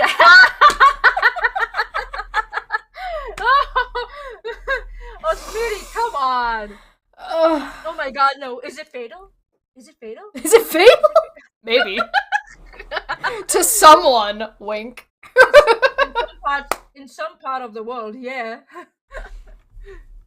He's literally telling people that at minimum an 11-year-old, at the base level, maybe later, maybe earlier, we don't know, but at minimum an 11-year-old has no say about their own body whatsoever and cannot be trusted. Yeah. Wow. Which is just absurd and not reasonable, and I would love to know how much research he's done into early childhood development and brain development, as well as like it pre-pubescent. But when you're starting, you're like that around between like 10 and 13. Mm-hmm. And I'll it's a small myself. Death. Was that a short joke? Yeah. Sorry. Go ahead. I'll correct myself though. Body dysmorphia I wouldn't say it's not a disorder. It's a symptom of something going on. That's what it is. Sorry, I should correct myself. Yeah, but that's what results into and goes into causing anxiety and depression and other mental illnesses amongst kids. So, yeah. So he goes on to specify, which I would like to point out, I was not specifying. I do know that Steve was linking to a specific article about this 11-year-old girl, but that was not what I was talking about. I was talking specifically about the question he asked in relation to the article notwithstanding. Because, like, it stands alone. Yep. The article is irrelevant. Yeah. No, I don't know why there is no tightly defined criteria required before prescribing drugs to trans kids. I think there should be. This is why the Tavistock is being closed down. Tavistock is a specific clinic. Facility. Yeah. Yes, facility. That's a better word. So okay, you so just said, how do you know there's no strict criteria? It might be different. It might not be the one that you're expecting, but it might be there. And if you can scroll back up, can we scroll back up? He says, there are no tightly defined criteria required before prescribing drugs to trans kids, quote unquote. Fuck my life. I think there should be. This is why the Tavistock is being closed down. Are you sure that's the reason why it was closed down? The reason why they're being closed down is because they're not following criteria. That's why. Yeah. Idiot. Not because there's no tightly defined criteria. There is, and they're not complying to it, which is good. Because dishonest actors are being weeded out, and for some reason you're holding it against the trans community. Bruh. Maybe he's got some kind of financial investment in the closure. Possible, you want to see what this... You want to see? Because here's the BBC article about it. Here we go. Let's go. You wanna see? Gender identity clinic delayed. The closure of the clinic. So it's on 11th of May of this year. Delayed until March 2024, about a year later than first planned. Gender Identity Development Service, based in London's Tavistock and Portman NHS Foundation Trust, will be replaced by 2 regional hubs. The Southern Hub will open in autumn and the Northern Hub will open the following April. Review said the new model was needed after it was heavily criticized. No first patient appointments for those on the waiting list to be seen will be offered until the Southern Hub opens, blah, blah, blah, blah, blah. Tavistock will continue to provide care for roughly 1,000 children it is currently treating. So clearly, whatever is shutting them down is not such an issue that they can't continue to treat the children that are already there, and they're opening 2 more locations. So what I see is what they're trying to do is they're trying to spread the load thin. They're trying to split the load. That's what's happening, in my opinion. That's why you close down one major facility and you open 2 smaller ones so that you can manage people better. Robbie DeSantos of the LGBTQ plus charity Stonewall said that it was pleased with the continuity of care for existing patients, quote, ensuring their needs are met until the new services are ready, and they welcome the regional hubs. John, you bullshitter. John, you fucking full of shit idiot. They're concerned about the waiting times. Okay. What the fuck were you talking about, John, again? So looks like John picked up an article, maybe that he read last year or something like that, and decided to do no research and any updates that happened after that, and just stuck to that article. Oh yeah, that center is being closed. This is why it's being closed. There's no update to that. Here's an update for you, you asshole. Here's an update. Service is unsustainable. That's what they're saying. That's very different from, oh, they are not following certain criterias. The clinic was rated as inadequate by inspectors who visited late in 2022 after the BBC's Newsnight program reported whistleblowers' concerns. What are the concerns? Shall we see? Yeah. That some patients were referred onto a gender transitioning pathway too quickly. So it means there's a criteria. And they are saying, okay, this is not what's supposed to be happening. At this point, the treatment or care should start. And there were whistleblowers who did that. So that's a good thing. That means there is a criteria. What the fuck are you... Why are you lying? Why are you lying, John, that there's no fucking criteria? The trust said it had not identified any immediate issues in relation to patient safety or the overall approach taken by the Gender Identity Service. Yet the transcripts clinician claimed children protection and safeguarding concerns were shut down, quote unquote. The transcript staff are demanding in their assessment of some part of the service. I hope that I'm wrong. Poorly treated, but not doing it to, but is still being medically mismanaged. Okay. How are they being mismanaged? Nowhere does it say that the drugs are being mismanaged. It says that the children are being mismanaged. Right. According to the transcripts, these included cases where staff feared a child had suffered sexual abuse or trauma, which is not related to trans issues. There's correlation and there's causation. Oh my god.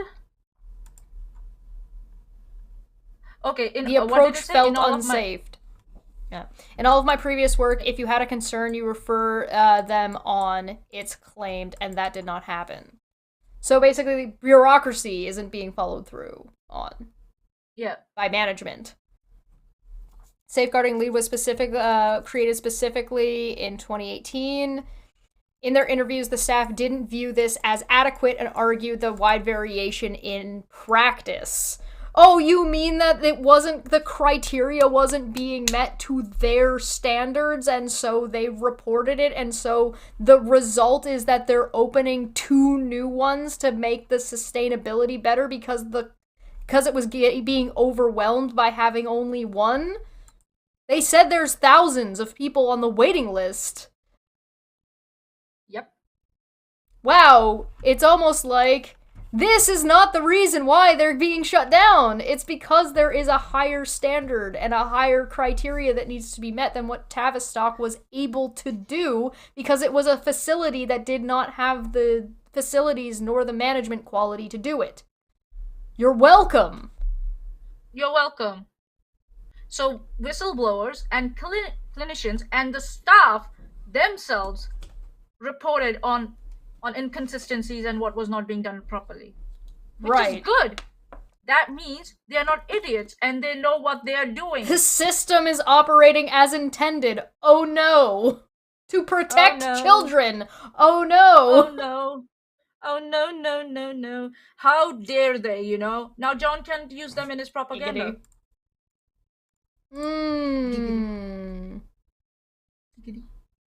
How do you know there's no strict criteria, though? Right, he's making an assumption.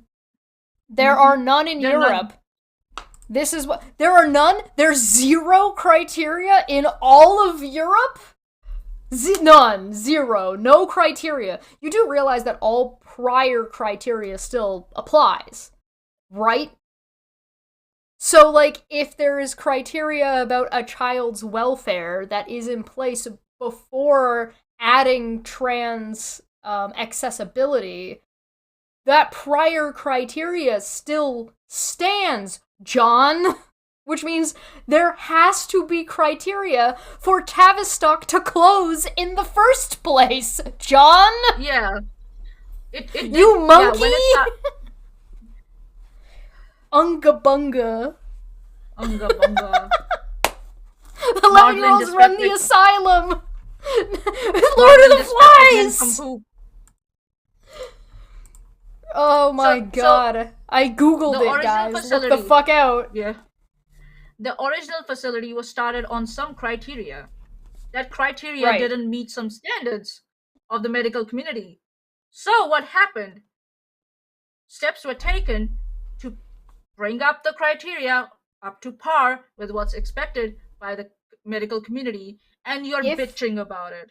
If the issue was trans children not like getting care they shouldn't be getting, then not only would they not be opening 2 more facilities and continuing the care, they also would not be still continuing the care for that other 1,000 that were getting care.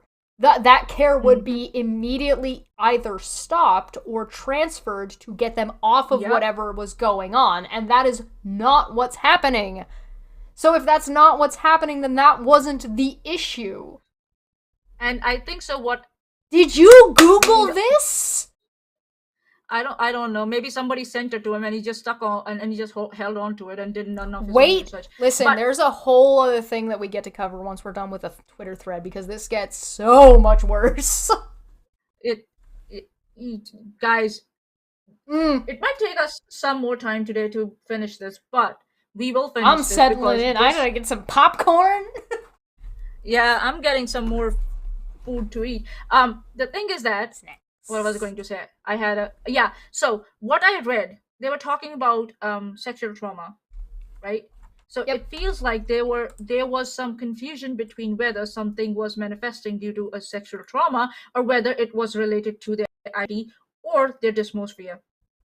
Right. That's what I think that's going on. The article is not specific, so you don't know. Nowhere there were drugs mentioned, you asshole.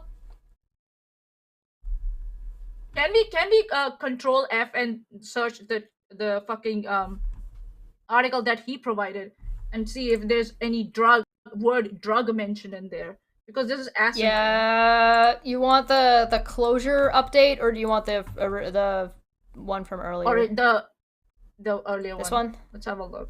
Yeah, let's confirm it. Drug. Tavistock Trust said there are many pathways for patients using the service, and many would not be referred on for consideration for hormone blocking drugs. So they were getting they were. So patients that they believe should have been getting the drug were not getting the drug.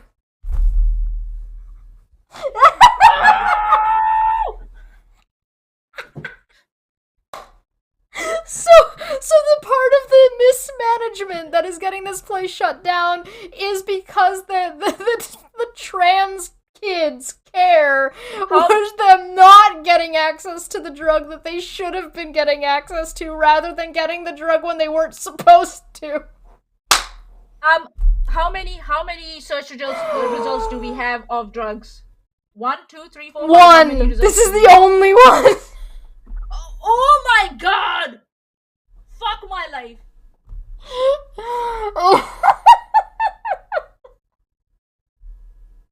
Okay, so transgender people, the other two articles I didn't are check this ahead of time. Ugh. Sorry, Intrigue, my bad. I tried to use the cushion, but it didn't work, I guess. No, it was good. It was good. You know, so there was a reason why I asked you to search for it, you know? Oh, no. Sorry, Seamus, just to be clear. Seamus said, oh wait, are you saying he didn't read the article he cited? No, he didn't cite an article. That would be asking for too much. He just brought up Tavistock, so I looked it up. Just now. Yeah. And when we asked for something, he put up a Forbes article. Not the articles. Oh no, we'll get to the Forbes article. Don't jump ahead it. Those spoilers, Manya. No spoilers. Okay, sorry, my bad. Listen, my brain is frying just going back and revisiting this monstrosity. So when he says there's none criteria in Europe, the fact that Tavistock exists and was being closed down to create 2 other facilities to be able to manage the workload, to enable people to get the care that is needed via the criteria, he completely undermines his first point. So the criteria not only exist in Europe, but it is in fact managing individual clinics to be sure that the criteria meets a specific standard. Can I ask you to do me one last favor with that article that we just did the search? God damn it, I just closed it. Yeah, what do you want? So where we saw that statement about the hormone blockers and drugs, there's an article linked about that. Can we have a look at that? It says the NHS NHS use of puberty blockers, legal challenge begins. So there are issues around legality. Is this the one that you want to see? Yeah. Yeah. So you mean criteria? Legal criteria also? To me, it looks like that people and the medical community are working very hard to come up with good standards for the good future of the children. Who the fuck told you why the Tavistock was closing down? Lawyers will argue that it is illegal to prescribe drugs as children cannot give informed consent to the treatment. And that's fine. They can make that argument. And then you need to legally fucking apply that all the way through all of the depression, ADHD, and anxiety medication that we give to children. Needs to be consistent. Because if children can be diagnosed with depression, anxiety, blah, blah, blah, blah, and given drugs for that, other things can also be considered. So, right. John, I'm so disappointed in you, man. I'm so disappointed. Did someone tell you and you heard it via Chinese whispers, and by the time the message reached you, it was someone else? Because he didn't link any article for the... Holy shit. The number of young people referred to the GIDS rose from 678 in 2014 and 2015 to 2,590 in the past year. That is so good. That's a very good result. Yeah, but no wonder they were being overwhelmed and the management was struggling in that area when you get a jump from fucking under 1,000, like just over 500 to nearly 3,000 or 2,500. That's an additional 2,000 people. Or 1,900 something. Intrigue. Why I'm using drugs is I'm using John's language to rub it in. That's what I'm doing. Yeah. It's not to cause any, like, you know that, but this is my reason I'm giving you. I know I can call them medications, but just to rub it in, I'm using John's language here. drugs. And I'm quoting them. Drugs. So, yeah. So to be clear, what Tavistock is doing is shutting down to open 2 additional facilities with additional criteria and care, and that's why many other European countries are taking similar steps. You mean providing more care and access to trans people, which you seem to be thinking that shutting down this place is restricting that access and care, or at least you think it should be doing that? It looks like, and it is his claim that other European countries are taking similar steps. So they are opening multiple care centers. Is that what the other European countries are doing? Then how do you know they're not following certain criteria when they're doing that? It's almost like you have no fucking clue what you're talking about, John. So, also, additionally... go ahead. Also, there are many benefits of opening 2 centers or multiple centers instead of one center. People can't afford to travel sometimes. They cannot afford to travel. So opening up a facility that's near their neighborhood helps that. There's so many benefits to that. And Three in the chat said, broke your leg? Sucks that you can't consent. No morphine for you, child. Oh, you're going to have a dental surgery that requires anesthesia? Forget it. Mad it up. Oh, your kid was born with a cleft lip? Too bad. Oh, you want circumcision? Get fucked. They can't consent. Your kid has ADHD and has other psychological issues? Fuck it. Who the fuck cares? They cannot give informed consent. We here at Dumb Fekk Friday think that we need to bring polio back. Oh god, don't consent do to the vaccine. Hey, I come from a country that's very hard to get rid of polio. Shut up. No child should ever have their hair cut, literally ever, because that is part of their identity. That's how they identify themselves. Whether they say they want their hair cut or not, whether it's in their eyes or not, doesn't matter. They can't consent to it until they're 18. Intrigue feline here. I can see Intrigue feline tweeting live. Kids don't have food. Kids don't have food that they like or dislike. They're babies. They don't know anything. 10-year-olds, they don't have a favorite food. What the fuck are you talking about? They don't know what the fuck they're calling her. They don't know what they're on about. Yeah. Wisdom teeth. Guess we can go back to dying again. Oh, your kid wants a pink fairy tale castle cake? No. No, you're not getting it because you're a boy. Fuck you. What scientific test do you make to see if a child needs vaccine? Right? Oh my fucking lord.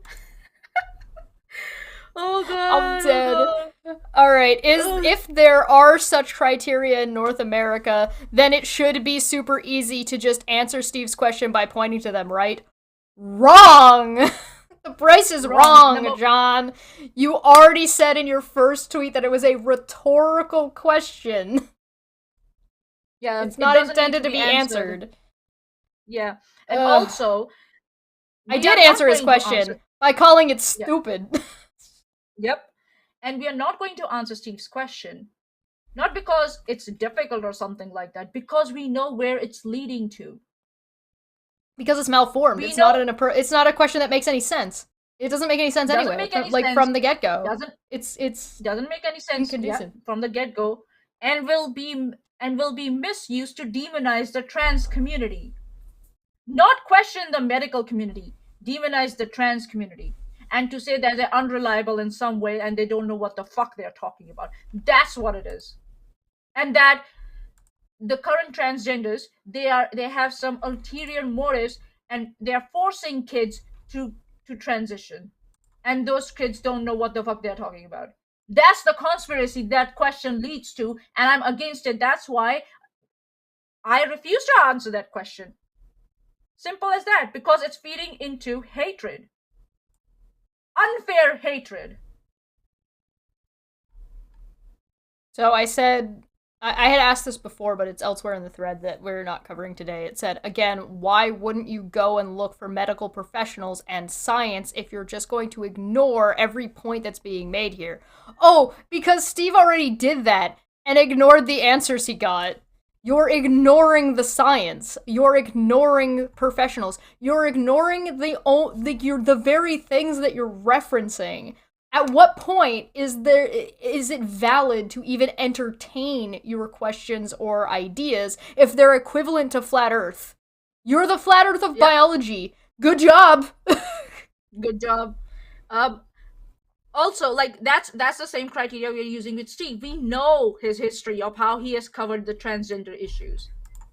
That's why we refuse to address his further questions, because he's full of shit. And for John to not know that about Steve, or conveniently ignore that, fuck you. I mean, I pointed out to him as well. I was like, if you're not aware of that's fine. But if you're going to push his content and his ideas, then you should probably know what his ideas are. It's irresponsible of you to do so otherwise. But Monty had responded to him and said, you give Steve more ammo to demonize, like in response to answering Steve's question, and give you and Steve more ammo to demonize the trans community. Why hasn't anyone asked Steve to show his proof of the claims that he made? Right? Why is this on us and not on you to demonstrate your point? Right? Yep. Why hasn't the article he showed doesn't claim what he thinks it claims? He made the claim, he needs to back it up first, and the same for you. Didn't expect this from you, mate. Like, do some of your own research. And so Madia provided links, a citation for gender diversity and puberty blockers, and more if you wanted. I'm just going to go back here so we can see the whole thing.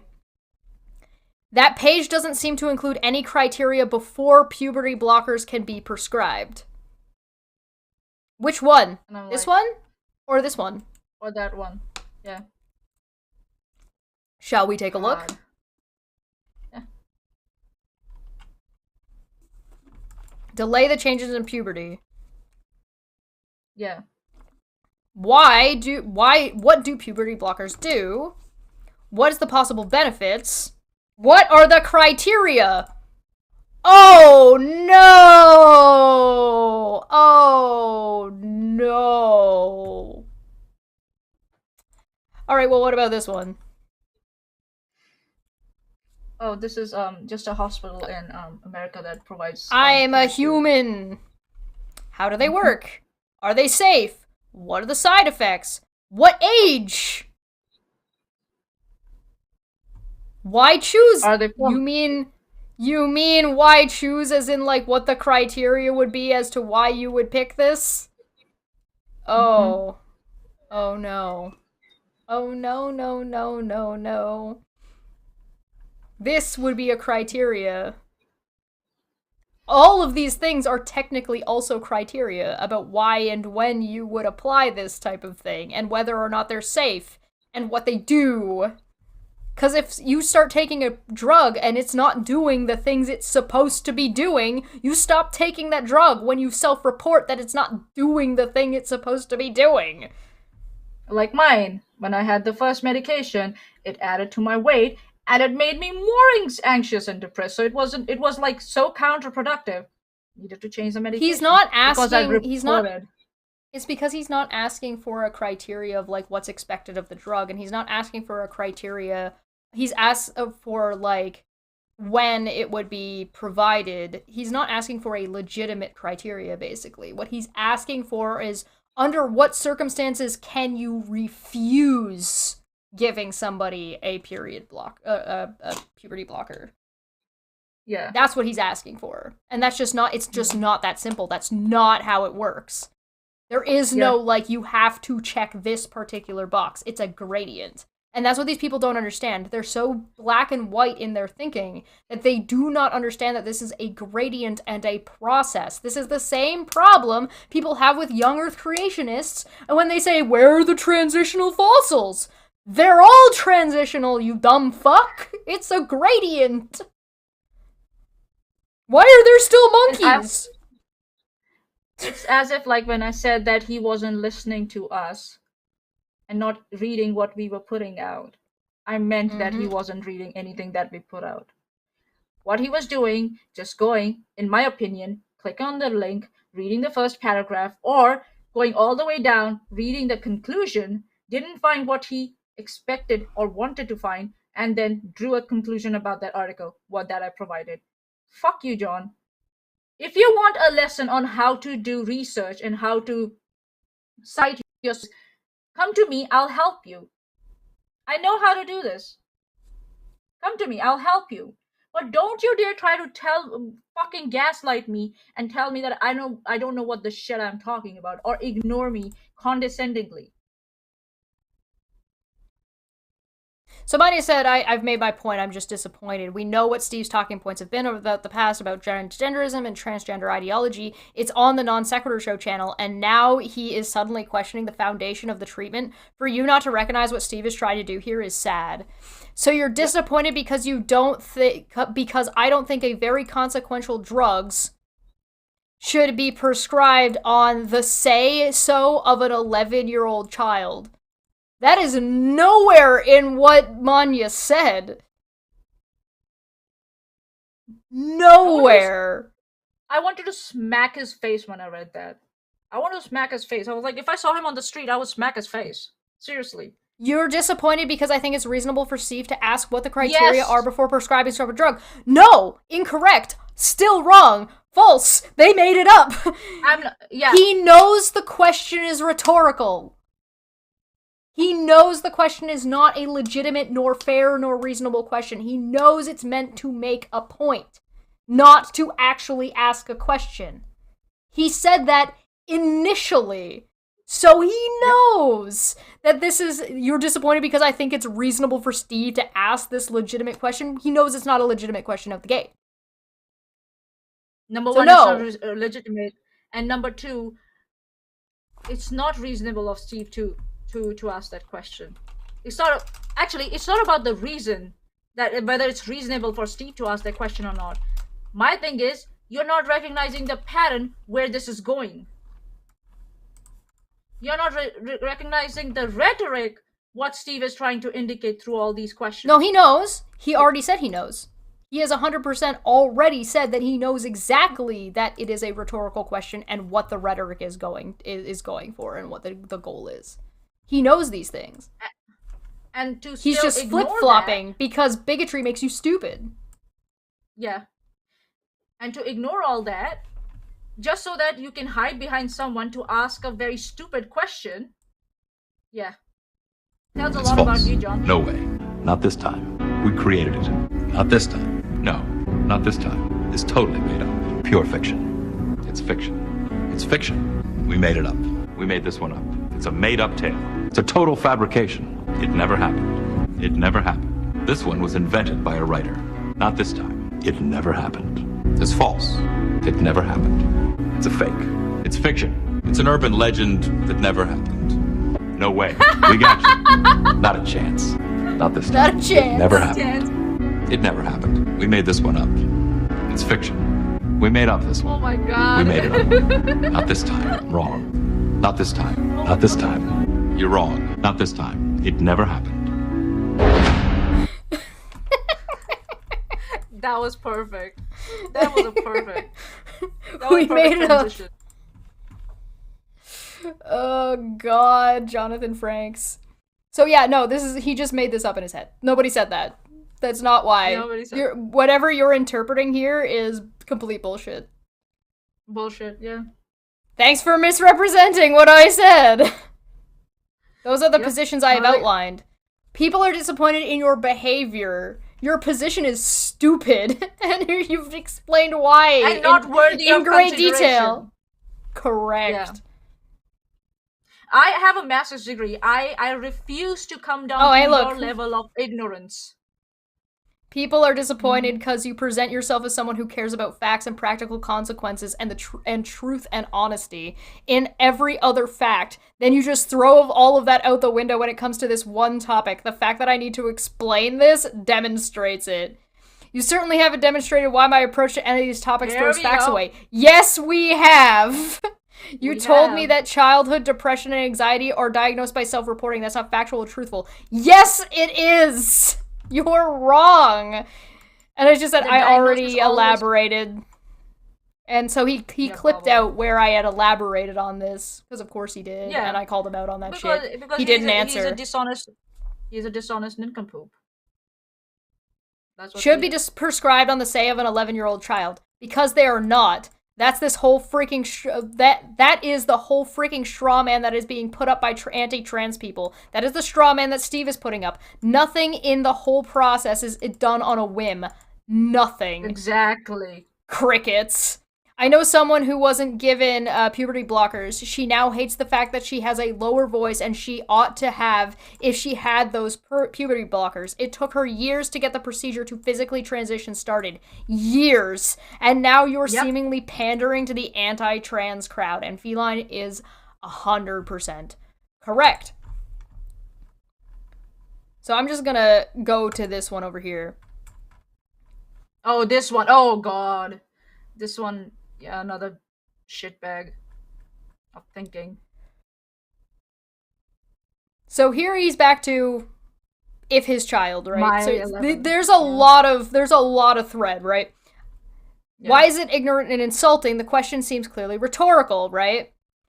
What is the scientific for depression? I said, I have a stomach ache and I don't want to go to school if I have a fever. 11-year-old not reliable. I'm really stressed out and have thoughts of ending my life. If 11 not reliable, it's ridiculous because there's no reason to question the reliability of self-reporting at 11. If my 11-year-old child reported a fever, I would check with that with a thermometer before prescribing drugs.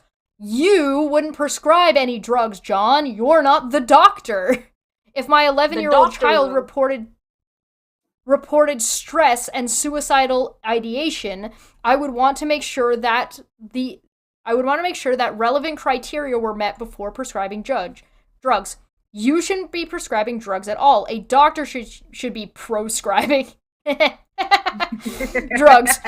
Just like how trans kids underage should be going to doctors and psychologists like they do for assessments. The only kids that don't are ones with crap parents in a crap country that blocks their access. Of course.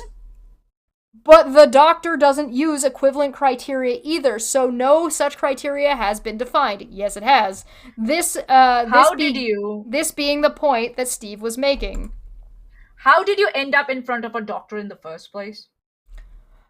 Of course the criteria isn't equivalent. Why would you expect it to be? You don't have the same criteria for allergies versus the flu versus cancer either. You're not really doing Steve any favors. Not that I understand why you're trying, particularly with me, of all people. Yeah, bro, what are you coming at me for?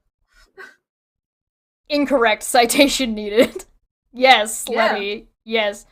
I would expect the prescription of any consequential drug toward very young children to be based on some formal and tightly defined criteria and not just self-reporting. Nobody said it was just self-reporting either, but it relies on self-reporting. It starts from self-reporting and the self-reporting is also considered throughout the process to make sure and to monitor the results you're expecting. You asshole. And if you don't get the results you're expecting, then you switch to another strategy. That's how it happens. What the fuck, man? Why do you have to explain this so much? That is the case for drugs to address anxiety disorders, but not drugs to address trans kids. Again, we're back to these fucking quotations. But on top of that, there are still criteria. Just because the criteria is different, because again, we're back to, there is no reason why the stuff that needs to go on for a trans child and the treatments that they need ought to be in the DSM, but he refused to fucking answer that question. You being ignorant does not mean it suddenly doesn't exist. The entire process of transitioning requires the input of doctors. You need doctors because they're the ones that are going to assist you in doing the actual physical transition. Yep. This is very, very, very dumb. Also, what do you mean by inconsequential drugs? The consequential drugs. What do you mean by that? Define what is an what is an inconsequential drug? Yeah. Define. Just vaguely pulling out shit from his asshole. He didn't answer this, but Mania said puberty blockers are for the time period where the child parents, doctors, and psychologists figure out whether the child is transgender or isn't, and it is something else. If one researched into this, they would find that there are strict protocols that have been developed, and they're still being developed, and they always should continue to be developed. Yeah, because we have to keep on adding to the quality of the care that you're giving to someone, especially children. It's not dumb, God. He says. Yes, it is. It's dumb. Dumb, It's very dumb. You are dumb. Very dumb. There is no tightly defined career. He keeps making this statement, but doesn't actually provide anything. You'll notice up to this point, he hasn't provided a single link. If I'm wrong, you could always just answer Steve's question. I did answer Steve's question. I did. He just doesn't like the answer. Yeah. He doesn't like your answer, and I refuse to because of ideological differences. Fuck you. I know where Steve is going with that. And shame on you for not recognizing that. The problem is that there is no point in addressing a question that is malformed in the first place. Think of it like having an abortion. If the baby is outside of the womb, we may as well abort it. It doesn't have a liver. It's not gonna survive. We may as well abort this question. It doesn't have a liver. It has no, substance. And everything that is based off is nonsense garbage in the first place. And fear-mongering. Smitty said from the live chat, I think inconsequential drugs are oxymoronic. So are consequential drugs. No, that I term think is also oxymoronic. It's moronic. Oh, yes, you're correct. Consequential drugs. There are always consequences to drugs. All drugs are consequential. There'd be no point of...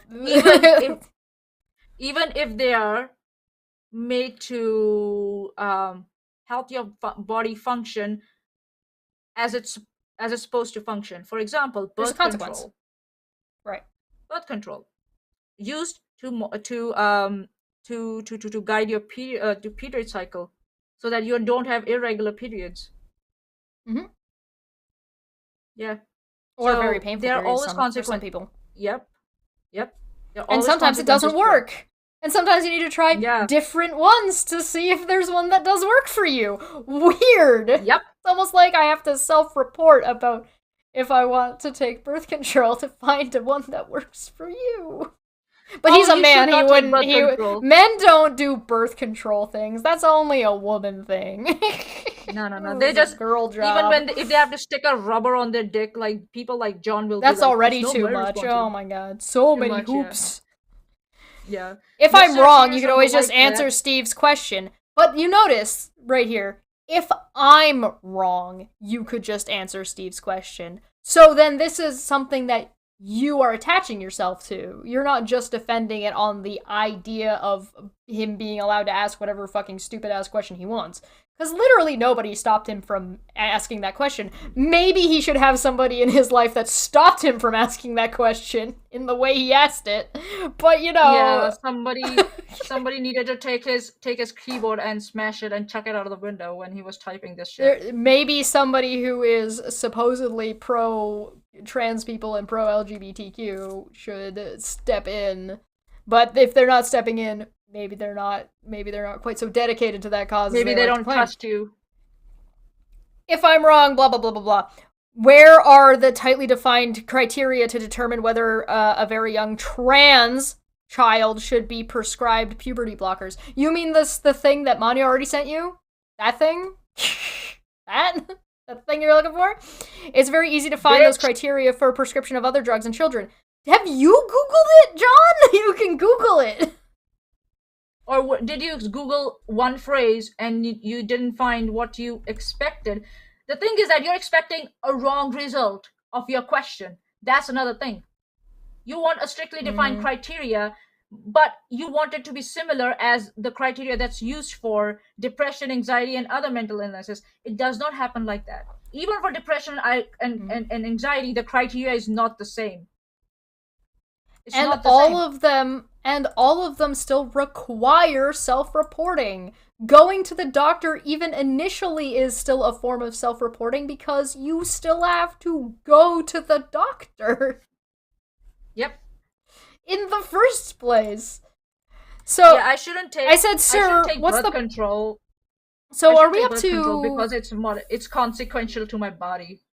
I think we're up to 4 general points and like 7 direct questions that he has not answered nor addressed.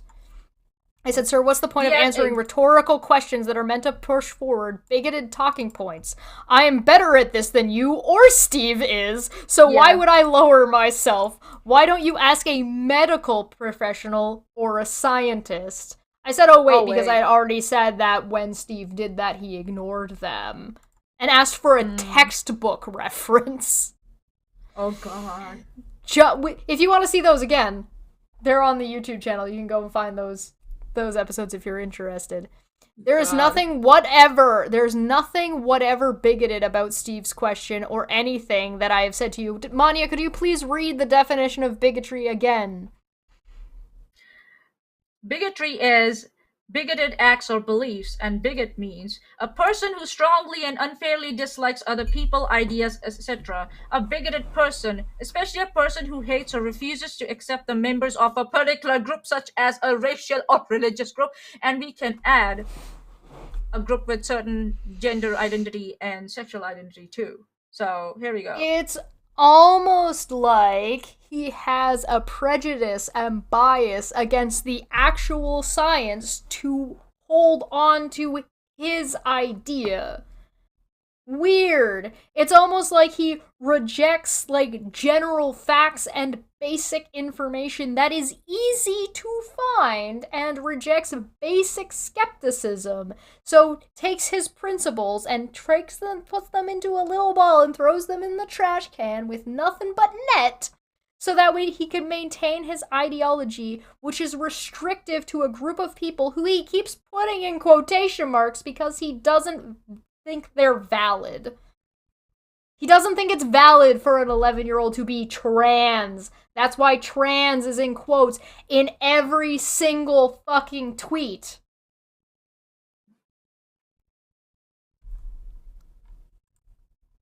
So yeah, bigoted. And I've explained it, and I've explained within other content and concepts at length. If you've chosen to ignore those things or haven't bothered to watch, that's on you. No, you haven't. He's apparently watched all the videos we've done about Steve and his bigotry. Otherwise, he wouldn't be able to say, no, we haven't. Oh god. And the way he condescendingly just deflects and ignores whatever we have put in front of him. That's why I said I refuse to lower myself to your level, John, and be treated like shit. And I walked out of that conversation. I was like, fuck you. I just told him you're not going to consider my points or the things or the sources I put in front of you and keep talking down to me condescendingly, I'm out. You can keep screaming into an empty void. Good luck. God dang it. So to get this one. If I'm wrong, you could just, what's the point, right? There's nothing. Yes, there is. I've explained it. Just the fact that you put trans in quotations, alliterating that it's not a real thing or shouldn't be, is bigoted as fuck. Putting trans in quotes does not imply or suggest that trans isn't real. It does not imply that I am bigoted. No, it doesn't imply it. It's explicit. So I agree with that. It suggests that some kids with gender dysphoria will grow out of it. Bro, you do not grow out of dysphoria. So you don't understand what dysphoria is.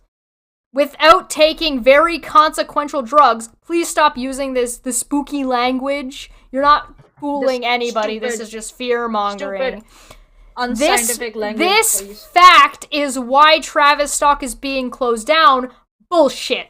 We looked up why Tavistock is being closed down. You are fucking full of it. So either you didn't look it up and you're ignorant as to why, and you're just projecting what you want it to be onto its closure, which is dishonest, or you know why it's being closed down and you're lying. So which is it? You're this type of dishonesty, or you're this type of dishonesty? Pick. Yep. And to say And so that, I oh, had some said- kids, if Sorry, I go might ahead. add to that, to say that some kids will grow out of gender dysphoria, or they might not have gender dysphoria, they might be trans, then they are trans. You don't need to put them in special quotes. There's nothing special about the quote, about being trans. That's ridiculous. If Well, you you've want to put say it that in. He's put it in Like quotes I to say said- that some. No, you would say trans kids and some kids And who some think and change. Or you would say, you Yeah. wouldn't even say trans, you would just say some children. You don't do that. You specifically put trans in quotes, and you didn't just do it in that one I screenshot. You did it the entire time, and it's in the initial question being asked. And what happens if I put question in quotes? What does that fucking imply? bitch. English is so hard for somebody who's from an English country. English is my second Go language. back to sucking Tucker Carlson's dick, and if you don't understand that reference, we'll get there. Don't worry about it. Got so much. Oh god. So I asked him- This is wonderful. I asked him what he thinks it means practically, right? These kids are getting drugs. This is happening. There's a criteria for this. Here's the question being asked. What is the practical effect overall of this rhetorical question and his position? Right? What effect does that have in the real world? What's practical about it? In what context? Oh my god. The practical one! In practice. If there's Jesus Christ, dude, please, Jesus Christ, please, pick me up from this planet Earth. Snap me The up. practical what? I can't see any reference to any practical anything in this thread. Bro, trans people, you wanted to say that you weren't saying that trans people weren't real? This is you not understanding that trans people are real and that there are practical effects to allotting them and disallotting them specific care that they may or may not need, or treating your 11-year-old as if their opinions about themselves are invalid. Those are practical effects. You are telling on yourself, sir. So, Belmont has come in the live chat, and they have said the reasons for the closure of the Travis clinic can be found in the interim case report. Case report, I think so. Not old BBC articles. Where is it? Why didn't he link it? Yeah, why Link me didn't the he case link report. it? Weird. Yeah. Funny thing that. I'm just gonna fix your spelling here. Tavistock. No, it is Cast Report. Cast Report is correct. Oh, interesting. Oh, that's cool. Okay. Cast Review has submitted an interim report to NHS England, which sets out our work date and has been learnt so far and the approach going forward. The report does not set out final recommendations at this stage. Key points. Rapid increase of the number of children requiring support and the complex case mix means that the current clinical model with the single national provider is not sustainable in the long term. Oh, you mean the thing that we... I mean, I'm all for going to like a direct source instead of an article, so I'm for this, Yeah. right? So What do you mean by sustainable? no Belmont? shade. No. I think Belmont is correct. Like it's not sustainable because the number of children that require support is too high. Yeah. So they're splitting it in Oh, two. okay. Right? Yeah, Okay, we okay. need to My know brain more is about the fine. population being referred and outcomes. There's not been routine, consistent data collection, which means that it's not possible to accurately track the outcomes and pathway that children and young people take through the service. So, like, that's bureaucracy. Their documentation is not good enough due to the lack of sustainability of this singular area. There's a lack of consensus and open discussion about the nature of gender dysphoria and therefore appropriate clinical response. So, there is conflicting information. Imagine, due to something that we've only recently started enabling people to have access to, is going to go through changes. Correct, makes sense. None of this is about limiting access. Because the specialist service has evolved rapidly and organically in response to demand, okay. the clinical approach and overall service design has not been subjected to some of the normal quality controls that typically applied when new or innovative treatments are introduced. I'll tell you what Perfect. this means. I know what this means. They grew too fast that they could not Yep. that they could not evolve their quality controls. and that was that generally does happen with small scale industries or small scale companies. When they evolve, when they expand too quickly, they don't have the tools to consistently apply their quality control tools across all the facilities. So it's not a fault, that is that we don't have a tool to implement something like that. It's not something negative. It's good to recognize children that. and young so people children and young people with gender incongruence or dysphoria must receive the same standards of clinical care. You mean criteria, assessment, and treatment? You mean testing, scientific and medical, as every other child or young person accessing health services? Oh, you mean vaccinations? I can't flu? make this any bigger. The thing that John is referencing to try to weaponize against trans people and prevent them, and the thing that Steve is referencing and John is using to reference to bolster Steve's point, works against what they're trying to enable. Maybe that's I don't see any reference to anything practical in this thread. The whole thread is practical, John. The whole thread is practical. Mm-hmm. We are being practical. I don't know. You're being rhetorical on purpose. And that's why I asked. What's the practical effect of rhetoric, John? What is rhetoric for, John? Yeah, where is this leading to, John? I don't know what you mean. Yeah, we know that. I'm trying to answer, but it would help if you could explain what the question means. I just stopped. Child? Quotation marks quite radically change the meaning and tone of a sentence. You are a competent person. You totally understand. It's like right. It's like you're competent, right? Right. It's like about you're lying about something. Fuck my life. Oh, I've gone too far. That's me. I've gone too far. Go back. No, this is right, because we need to move on to this.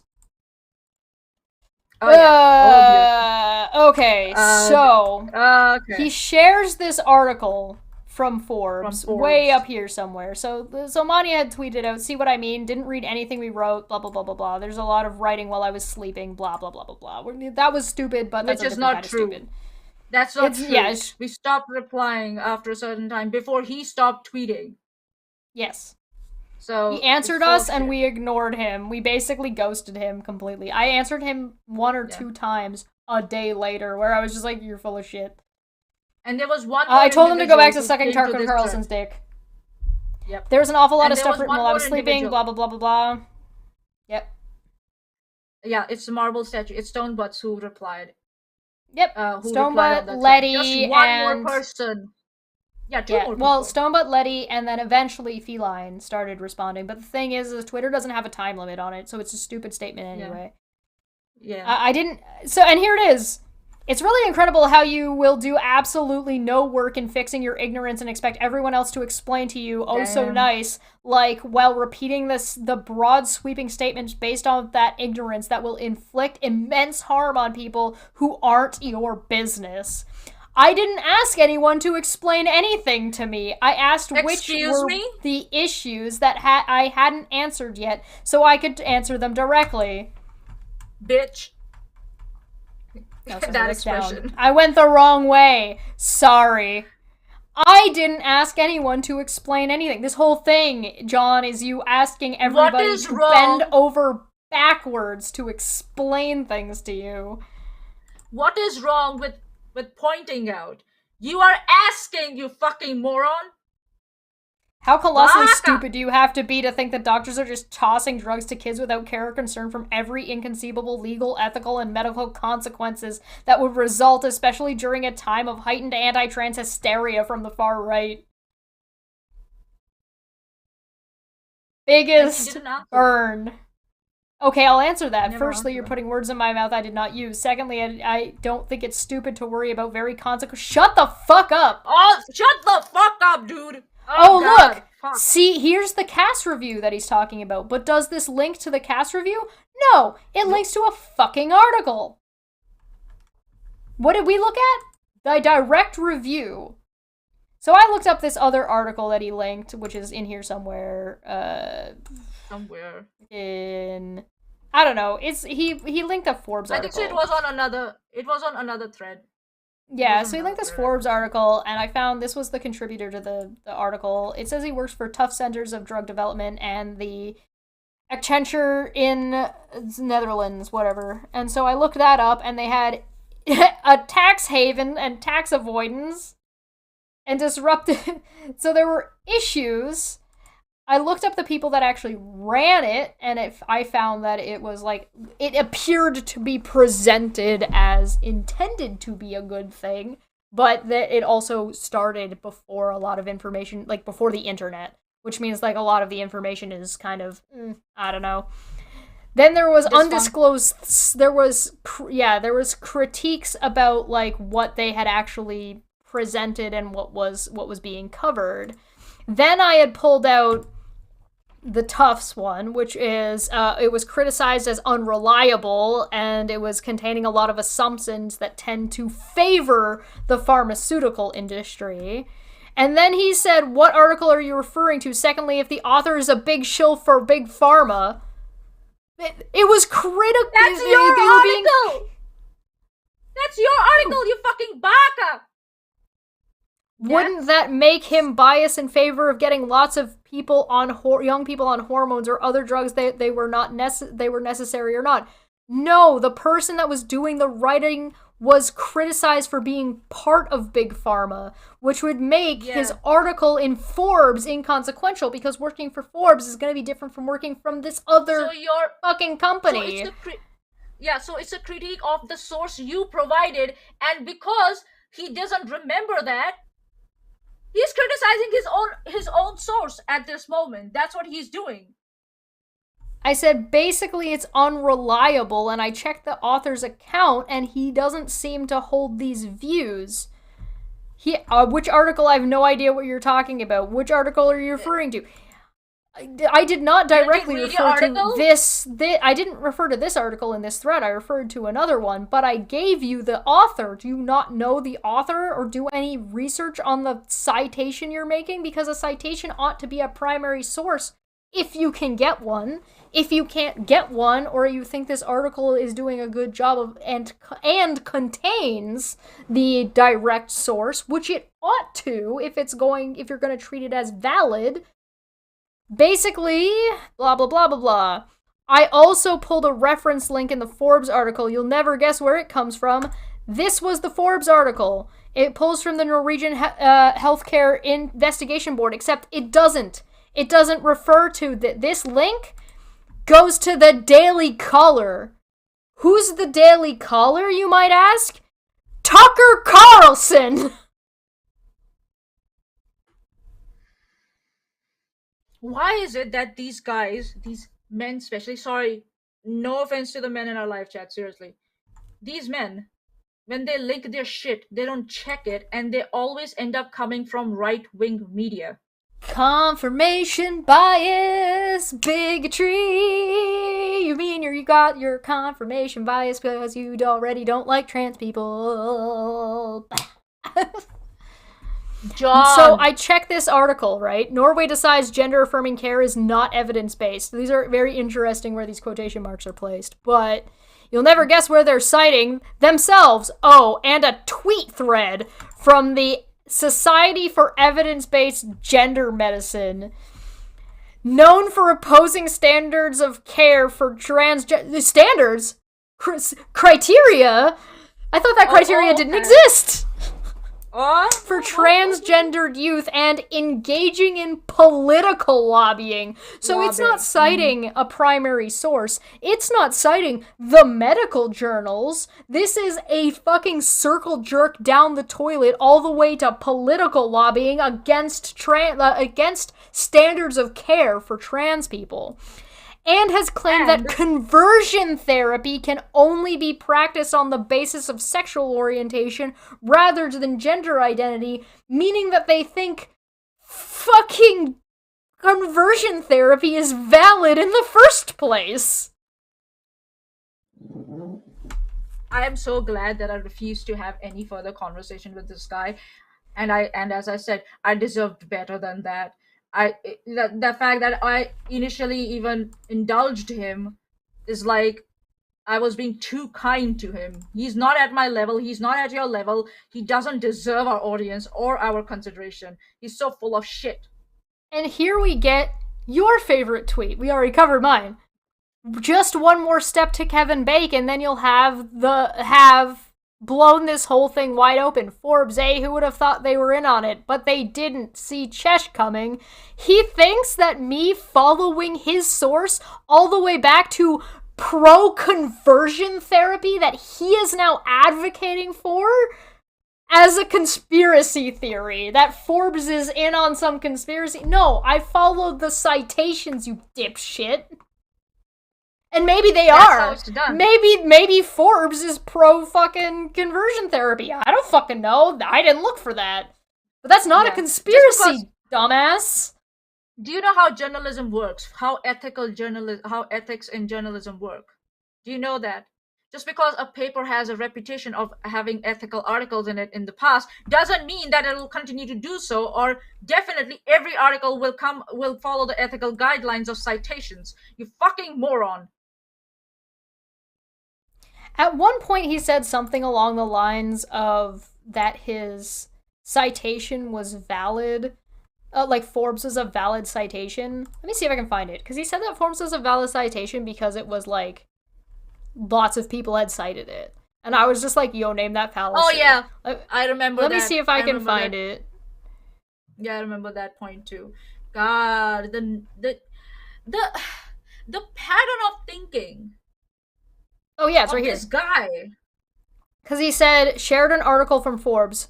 This was his response, right? Because I just said this, and then I said, real truth and honesty is found here. Only top-tier skepticism and facts. Checking citations. Definitely not bigotry, guys. He hasn't said anything transphobic or bigoted. He's just, sharing and presenting all the bigot lies. Like conversion therapy. Shared an article from Forbes about a widely known story that is reported in 11 billion other places. How obviously transphobic of me. The Forbes article that cited the Daily Caller, which is Tucker Carlson.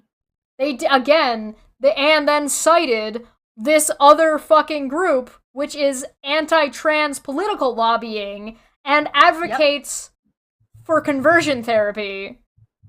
It's not about whether or not it was Forbes that shared that it was the article or that you shared it. It's that you didn't do the work, and that this was the citation that Forbes gave. Forbes didn't cite the actual medical foundations that they implied that they cited. If you look here, they're implying right here, Norwegian Health Investigation Board. It implies that they are citing the Norwegian Health Investigation Board, but they're not. That link goes to this article. So he didn't check the citations at all. I'm so yeah, you're beneath me, dude. You're beneath me.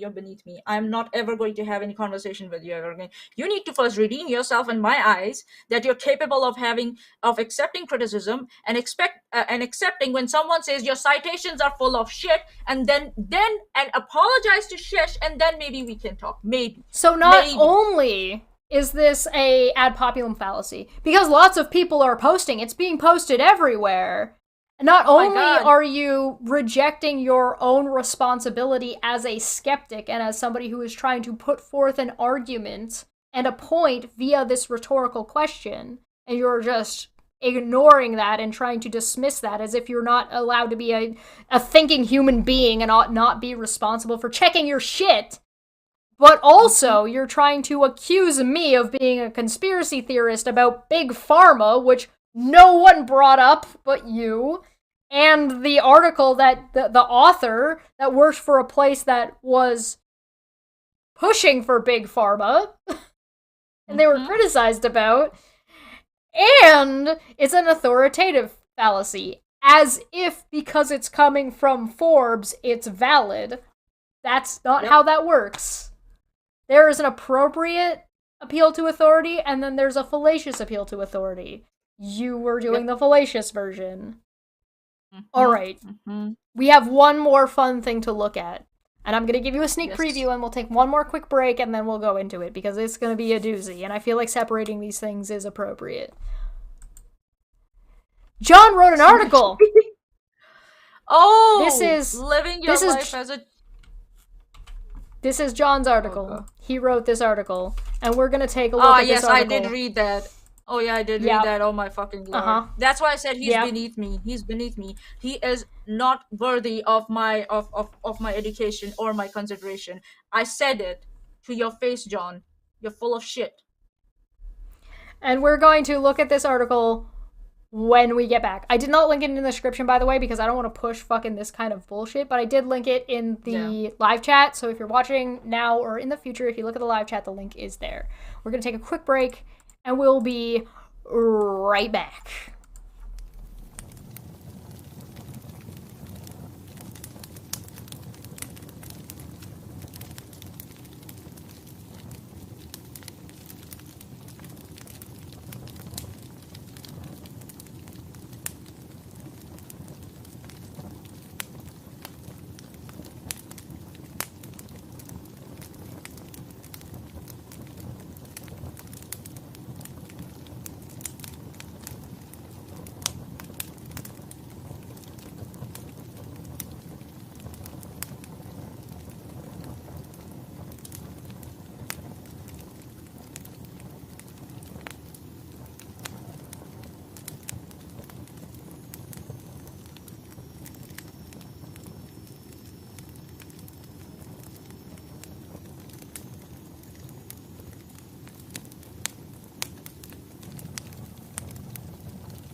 Yo, what up? We back.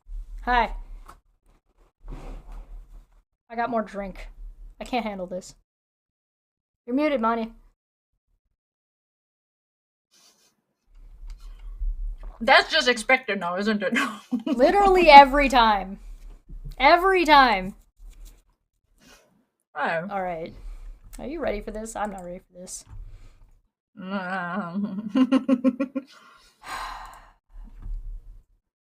My brain is going to curse me for this.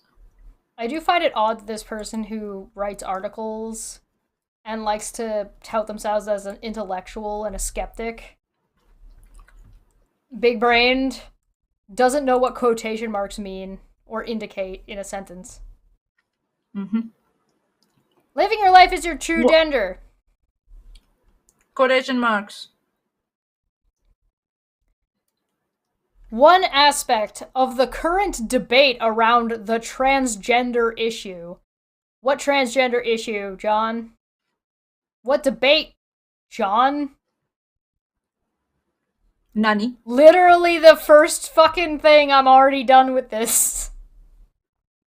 What's the debate? Whether or not trans people exist, whether or not trans people should get rights, whether or not trans people are real people, whether or not trans people should have access to basic human needs like healthcare and bathrooms. You fuck.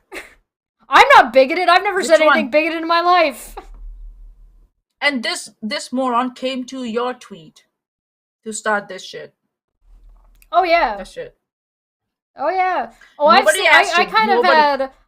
I had a bit of an idea that this dude was going down this direction, but I left that shit alone because, like, I have no need to argue. Yeah, you never said anything about that. He came to your tweet and started this drama. Steve.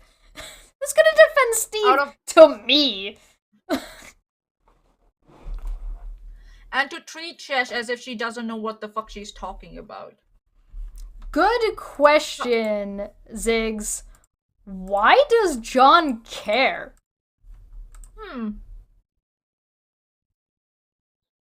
Why? What is a man? What is a man? I mean, what do you think? At this point, personally, like my personal idea of what a man is, a condescending dumbass. Like, I no longer view men as, like, just, like, caring and compassionate people who try to provide for the people around them, whether it be emotionally or materially.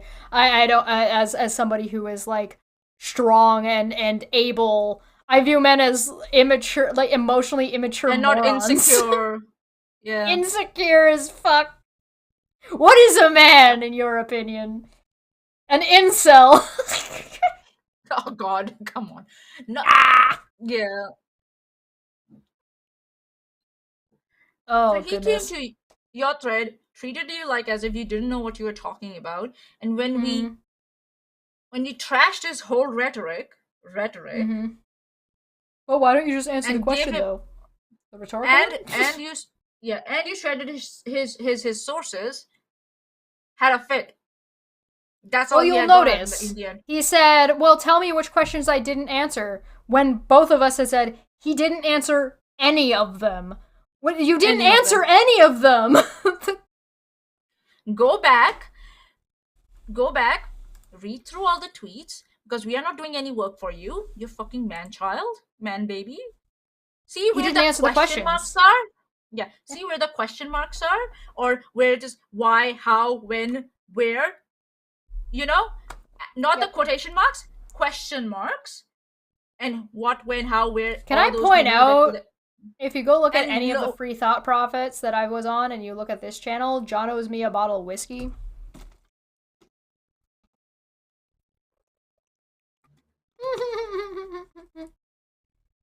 Okay. Where's my whiskey, John? I'm gonna need it for this shit. You owe me. So if I may dare ask, what happened with the Free Thought Project and John?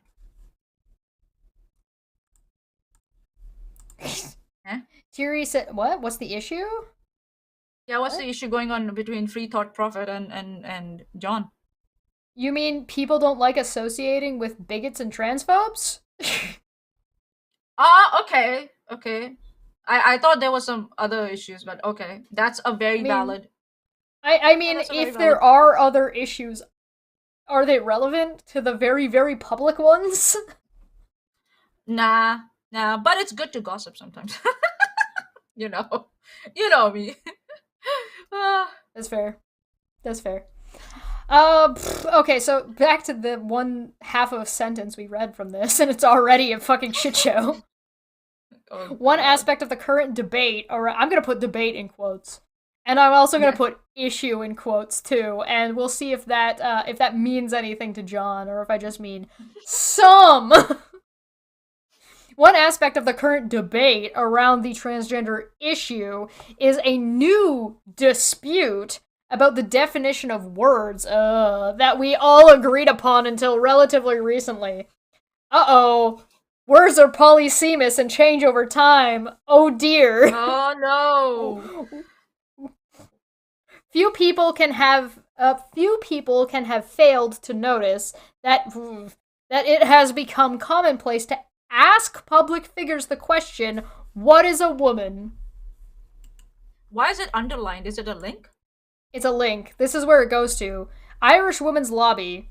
If our representatives cannot define women, they cannot defend women. A man who defines women only in relation to men will never represent interests of women. A woman is an adult human female. Okay, so there's questions about, like, whether or not, like, because trans women are women, so an adult human female means somebody born as a woman, therefore excluding trans women, right? However, I do agree with this part. A man who defines women only in relation to men will not represent the interests of women. I agree with that. The rest of this is stupid. But I looked into who these people were.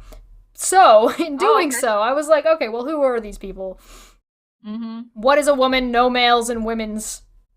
Oh, God, no. So, we kind of see where this is going. But I went looking, and it did not take me very long. It did not take me very long to start finding things like this. This is a message for all the trans allies out there. Everything about trans ideology is a lie. And it's a lie that is the exact opposite of the truth. Let's start with the basics. Bitch, what is a lie? By definition, if you want to complain about definitions. Again, what the fuck is transgender ideology? What the fuck is transgender language ideology? that Steve was using. And it's a lie. It's a lie. That's Manya, transgenderism is a lie that's the opposite of the truth, as opposed to a lie that is in conjunction with the truth. Oh. Big brain skepticism. Trans women are not women. They are the opposite of women. They're men. Are you a woman? And trans men are not. Are men the opposite of women? Because I don't think that's true. Alright. The question... Men. They're the opposite of men. What is a woman? We'll talk about this. Right. The question, what is a woman, is a multifaceted question. Right. It's relative depending on many points. Are you talking about biologically? Are you talking about physically? Are you talking about psychologically? Are you talking about socially? In what context are you asking this question? It depends a lot. So to try is what you're telling me. Oh wait, that's the wrong one. Hold on. Wait, what? But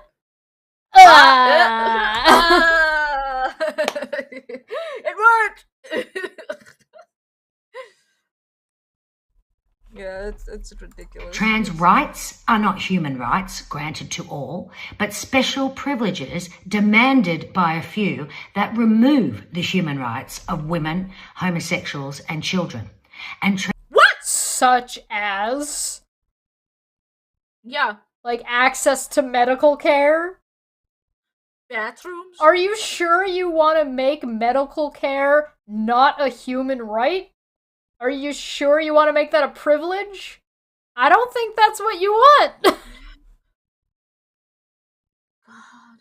It's not trans rights activism is not a civil rights movement, the natural successor to gay rights, but a homophobic cult that has attached itself leech-like to gay rights and is steadily killing the host. within the doublethink dystopia of the In what way? Please elaborate. You Tell very Elmo. angry individual. Tell Elmo. What? Why can't tell us a man or a woman? trans cult. Gender affirming care is sex denying abuse that So you don't want women to have access to hysterectomies? You don't want women to have access to abortion? You don't want women to have access to birth control? All of that's gender affirming. You don't want men to be allowed to take testosterone for any kind of bodybuilding or workout routine? Or any kind of steroids? Steroids are not... You don't want anybody who has any kind of, like, gland issue, who is maybe born a man, who has a damaged gland that is turning all of their testosterone into estrogen and thus giving them a female figure, including titties, to get gender-affirming care where they get their gland fixed and their titties removed. You don't want women to get gender-affirming care like they get a breast reduction because it's damaging their back. You don't want any of that to happen? You don't think that Steven Crowder should have been allowed to get a iron bar put in his chest to make his chest look like more manly? You don't think that people should be allowed to have facelifts? Yeah. Cleft lip, not fixed? No? Nose jobs, not allowed? Ear piercings, gone? Penis, tattoos, out of here? If a man's penis was cut off, not allowed to be rejoined to his nether regions, you're wearing glasses. Maybe you shouldn't be wearing glasses. Or circumcision. Somebody gets circumcised, they want to regrow that foreskin. There are ways to accommodate for that. You don't think that should be allowed?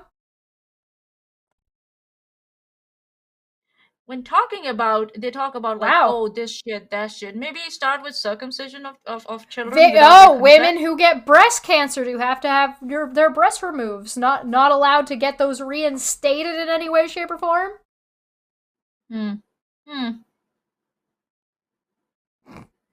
What the fuck is wrong with you, lady? Mutilates and this is what John Hamill is and creates lifelong patients for profit. And protecting trans kids is, in fact, grotesque child abuse that destroys their puberty, fertility, and future. Oh, and yeah, that's what matters, isn't it? It destroys their puberty. Guys, puberty is sacred and not at all an awful scenario that nobody was happy with literally ever. Jesse in the chat said, I actually do object to Steven Crowder being surgically modified to look more human. You know what? I think I agree with that. And why is it that the only thing that matters in male and female anatomy for some people is their fertility, quote unquote? No, yeah, because that's not a sexist concept. Yeah, who the fuck cares if you can have children or not? Who the fuck cares?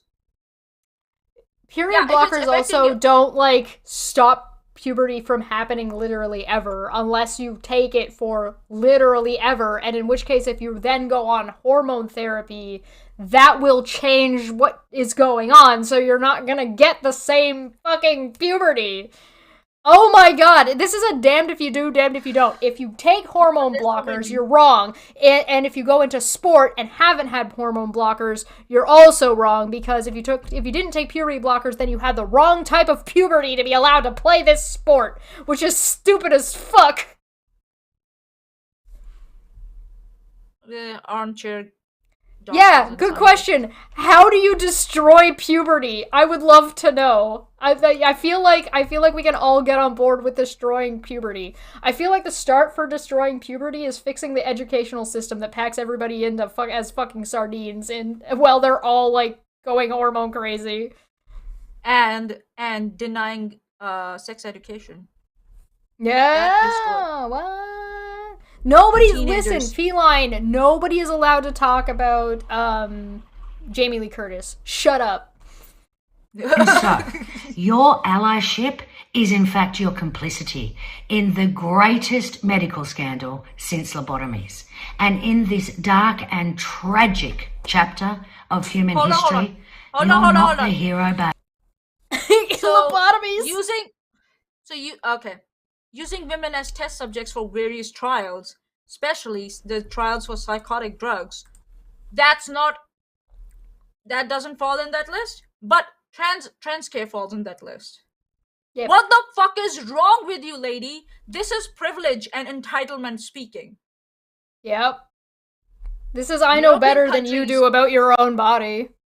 Yeah, European countries, and I'll say it to their face, including John Hamill, they have benefited from the sufferings of other countries, including where slaves were tested on for medical advancement.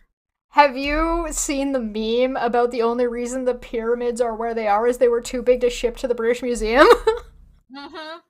And the thing is like that, as much as that's a meme, it's also a fact. Thanks. Hey, You're the England, villain. return our shit to India. Thank you very much. Hashtag trans is a cult. Hashtag trans is a lie. Hashtag trans alliers. Hashtag that's trans creative. is child abuse. This I is like who the trans liars. This is who John is citing in his article, while also on Twitter Wow. stating that he's not anti-trans. Does he think we are stupid? Yes. Does he think we are stupid? Yes. I think that's. Or does he think any reader who drops on this page or lands on this page is stupid? And he's the most intelligent person. Oh, look, I wrote an article. Nobody will know what my real agenda is. Transphobia. Part of being a bigot tends to involve a level of arrogance that whatever I'm saying is correct, and involves a level of prejudice, which is essentially, in John's form, is everyone's dumb but me. Everyone's stupid except for people who agree with me. That's why I'm too scared to actually read any of the things that were sent to me. That's why he's supporting Steve, because he doesn't see anything wrong with Steve's rhetoric that led to that question. I've never met a humble bigot. Yep. Oh, pew! And this whole thing, oh, I support the question, not the person, doesn't matter. Your question is stupid. Your question contributes to transphobia, and that you're a transphobic individual. Here's the example. Finally confirmed. You're a transphobic motherfucker shitting asshole, you. Yeah, you're not just a bigot, you're also transphobic. And I'd be surprised if, like, 20 years ago you weren't racist, quite frankly. Yeah. Yeah. And, like, hey, I'm all for people, like, learning and changing, but you should apply whatever you learned about black people and start applying it to trans people. And gay people, because you were throwing them under the bus, too.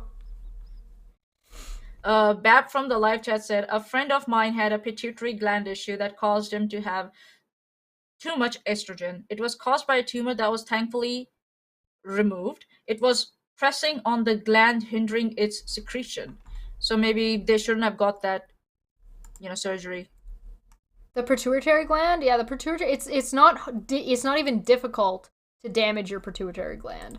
For example, somebody that you might be familiar with, either on this channel or if you're from, like, old Non Sequitur show days, or Red's Rhetoric shit, Sean Hufford.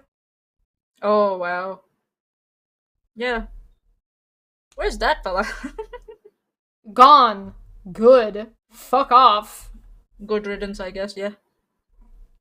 Just because I think the dude's a jackass doesn't mean I don't think he should have been allowed and able to get the medical care that he clearly needed. Bro. Anyway. Few people can have failed to notice that it has become commonplace to ask public figures the question, what is a woman? Yeah, it's a dumb fucking question because it's a societal decision that is made by many people, not an individual, but whatever. Deciding which people can be included in such categories and which cannot is now extremely contentious. It's always been contentious. The same thing that applies to whether or not black kids were allowed to drink at the same water fountain is the same fucking whether or not trans people are allowed to drink at the same fucking water fountain. They're the same. Or if someone's wearing a skirt or makeup, they're a woman.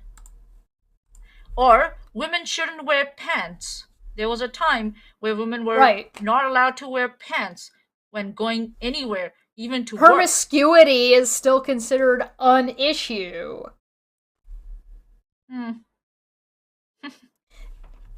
It's always been contentious It's always been contentious to categorize people and say which ones are allowed to do certain things and which ones aren't.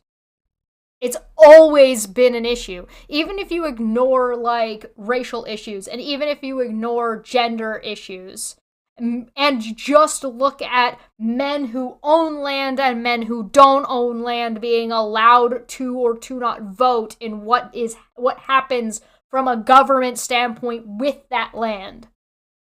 Mm-hmm. And, you're a dumbass. You're a dumbass, yeah. Go on, yes. No, it's also about, like, which top 1% in the world own, like, maximum wealth around the world. Ever thought about that? For example, a large number of civil society groups in Ireland, such as Amnesty Ireland, don't worry, we're going to look this up, and the National Women's Council of Ireland, have argued that those who seek to define biology in how they interpret such terms should be denied legitimate representation by media and politicians. In fairness to Amnesty Ireland, they have sought to provide some definitions for the terms that they use. All right, chat. One in the chat if you think that he's accurately representing their positions and quotes. 2 in the chat if you think he's bullshitting. Before I pull it up. I think so. He will be bullshitting in one way or the other. He will be misrepresenting the article. I already looked this up. I didn't stream art yesterday because I was too busy getting everything together for today. Oh, nice. Oh, you mean you did your research? Uh-huh. You mean I looked at the sources and read the sources he cited? No. 69, but obvious, but also 2. 2. No, 2. Who? 2. All right. So let's go to their thingamadoodly, and we're going to seek to define biology. Here we go. Irish LGBTQ plus community stand in, let's see if it, Irish solidarity against transphobia on Trans Day Remembrance. Today, Trans Remembrance 2020, members of Ireland's LGBTQ plus community have released a powerful open letter in which they reinforce Ireland's strong ethos of intersectional solidarity and the inclusion of our trans siblings and valuable members of society. Weird that he would cite this as a bad thing. Well, let's Control F and see if we can find... Oh, here's their letter that they submitted, and here's the paragraph that it's in. So let's read the paragraph real quick. Now, unfortunately, we see a rise in discriminatory organizations and vocal transgender exclusionary activists. You mean like the one we just watched on Twitter that he already referenced? Using Twitter... and divisive antics to attempt to drive a wedge in queer communities between transgender people and fracture our support from feminists. So, exactly what we saw in the video we watched, where they're trying to say that trans people are making it bad for, are not only attacking women, but also making problems for the gay community. And it's the same thing that we saw from Steve when we looked at Steve's videos about pride philosophy, where he's trying to say, I support the LGBTQ community, but not the T. For our decades of solidarity, some seek to repay our community with a call for a division based on falsities and bigotry. Let us say unequivocally that the statements of newly launched organizations that seek to defend bigotry or fight gender identity and expression do not represent the wider LGBTI plus community nor feminists in Ireland. That's the statement that was made. And how is this represented? Those who seek to defend biology, that's not what that says. Hold on. No. Go back to his. Let us say unequivocally that the statements of newly launched organizations that seek to defend biology or fight gender identity and expression do not represent the LGBTQ plus community or feminists in Ireland.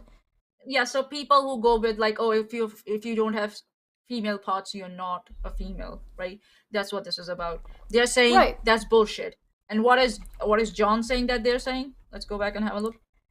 That those who seek to defend biology and how they interpret such terms should be denied legitimate representation. Okay, well, let's continue and let's check legitimate representation.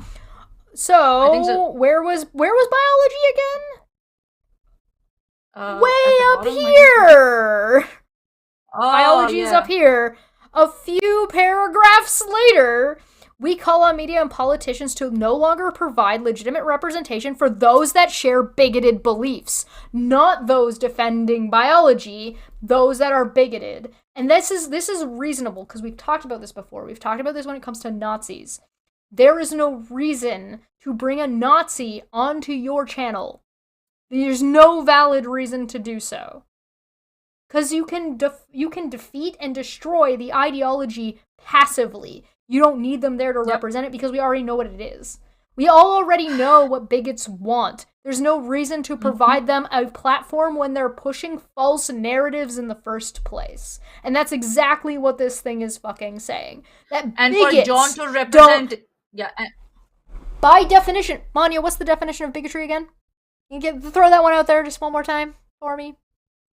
A person who strongly and unfairly dislikes other people's ideas, especially a person who hates or refuses to accept the members of a particular group, such as a racial or religious group, and can include unfairly, thus meaning their points are inherently based on falsities and stupid. Yep. So there is no reason to provide them in a media sense this kind of a platform. That's what they're calling for. Duh! I don't need to bring S.J. Thomason on to argue about fucking abortion when she thinks that I should give birth to a baby with no liver. Like, what the fuck is wrong with you? This is irrelevant. Like, this makes no sense. This doesn't deserve an equal platform. Would I bring her on to have, like, a fucking giggle? Maybe. I'm a tiny YouTube channel. I'm not CNN. Yeah. Or what do you say? Piers Morgan. Now, this continues. We call on media and politicians to no longer provide legitimate representation for those that share bigoted beliefs that are aligned with far-right ideologies and seek nothing but harm and division. You mean those far-right ideologies that call for the extinction of transgenderism? Go figure, who'd have thought. Now that he had another one. By media and politicians. Oh, that was this thing. That was... Go away. Get out of here. Stop that. Stop. Go away. Go away. Stop. Get out of here. Media and politicians. So good people, good listeners, good viewers out there. Sorry, there's a fruit fly around my face and I'm gonna flip my fucking table. Do you think that he reasonably represented the position that Amnesty Ireland and the National Women's Council of Ireland are arguing? Do you think that's an accurate representation of what they said? 1 for yes, 2 for no. Hold on. Ireland has English, right, as its official language? Or is it another language? Well, Irish? it's so, okay, that's complicated. That's a very complicated question. Fun fact, Irish is a language that is kind of like adjacent to Gaelic. It no longer has that as its official language because England happened. And the Catholic Church happened. And so most people who live in Ireland do not speak English because of do not speak Irish because of English oppression and religious bigotry. Mm-hmm. So its official language is English. I don't know, like, maybe John shouldn't write articles in English if he cannot comprehend English or repeat and represent points made in English by other organizations. He shouldn't be writing articles in English because this is a blatant misrepresentation of what the article says. Just saying. That's an advice, or Just gonna improve zoom your out English real quick. comprehension. We're in the Simple as first that. paragraph. Oh, come on. Those who seek blah blah blah blah blah. In fairness to Amnesty Ireland, they have sought to provide some definitions for the terms that they use. It's loading. Here we go. Around the world, people are under attack for who they love and how they dress, ultimately for who they are. 70 countries the hour, people tackling discrimination, popular questions, what does sexual orientation mean, what does transgender mean, what does transgender people get legal gender representation. So it is an article explaining their position. So I guess I can That's give Amnesty him that. International. Correct. Trans people are individuals whose gender identity or gender expression is different from typical expectations of the gender they were assigned at birth. That seems fair.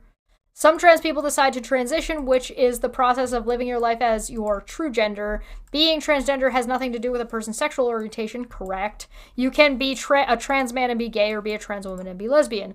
So John knows all this, and presumably has read all this. And yet... And yet, We had that thread. thing. That Extract. monstrosity, yeah. Many people will find fault with aspects of this definition. For example, this should be a semicolon. For example, with the, take out for example, just put a semicolon. With the idea that male-bodied trans women could be included within the lesbian category. So he's saying that many people would find fault with this. Sure. Many people would find fault with this. Many of those people would be bigots. Yep. And there's not really a problem. If trans women are women, and that woman likes another woman, she's a lesbian. Simple as that. It's really I not don't know that what's so- complicated. As somebody who has, I struggled with this. It took me a little while to wrap my brain around it, but what did I do? I took the time to be like, okay, what is this? What is this? Have I learned this? Have I learned that? While I was in the process of learning these things, I didn't espouse that this doesn't make any fucking sense. I was just like, okay, I need to take a minute. I need to take a minute to be like, okay, so if this, then that, if this, then that, then that, then this. And there are still terms within the LGBTQ plus community that I don't fully grasp. But I don't go around making fucking statements about it. I just be like, I don't really understand this, so I'm not gonna speak on it until I can kind of understand what the fuck is going on. And until I understand what the fuck... But I apply this to any group, because any group of people is going to be complicated, and any group of people is going to have, they're gonna butt heads about things. There's a reason why I don't advocate for it, but I personally still follow Buck Angel. Even though Buck Angel is considered kind of like a pariah within the LGBTQ plus communities because of Buck Angel's ideologies and what that they want to put forward. And that's fine. But I'm not out here retweeting what Buck Angel is saying. I'm not out here espousing their position. What I'm doing is I want to know what they have to say, and so I'm listening and sitting and trying to understand where they're coming from, and then looking at the other thing and trying to look and understand and see where they're coming from, so then I can either coalesce a position myself, or I can make an informed decision to be like, not my circus, not my monkey. Because sometimes shit is just not my business, and I'm just like, I don't fucking know. I don't have an opinion, and I also, I care, but I don't know what the answer is. And it's the same thing, with my Twitter also. I've specifically mentioned in my description, if I'm following you, it's not necessarily an endorsement, and if you follow me, I might not follow you back. Because I might follow someone to keep tabs on them, or to see what the thought pattern is, from day to day. That's called doing your research, John. In my humble... And, I would have less of a problem, because I don't really have an issue with his conclusion. Because his conclusion is going to be whatever the fuck it is.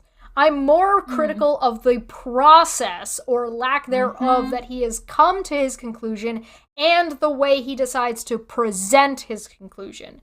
If you make a decision that's just like, oh, well, you know what, maybe trans is kind of bullshit, and I say, why, and you send me a bunch of, like, garbage, I'm gonna be critical of your fucking position and your garbage because it's fucking garbage. But if you come to me and say, hey, listen, I'm kind of against transitioning at this particular age because of X, Y, and Z, and X, Y, and Z are legitimate sources that you've done and gone your research for, I'm going to be like, you know what? Personally, for you, that makes sense. Good thing it has nothing to do with you and it's not up to you, and that only matters if you decide to transition. Because none of this is a reason to deny health care to people, period. Yeah.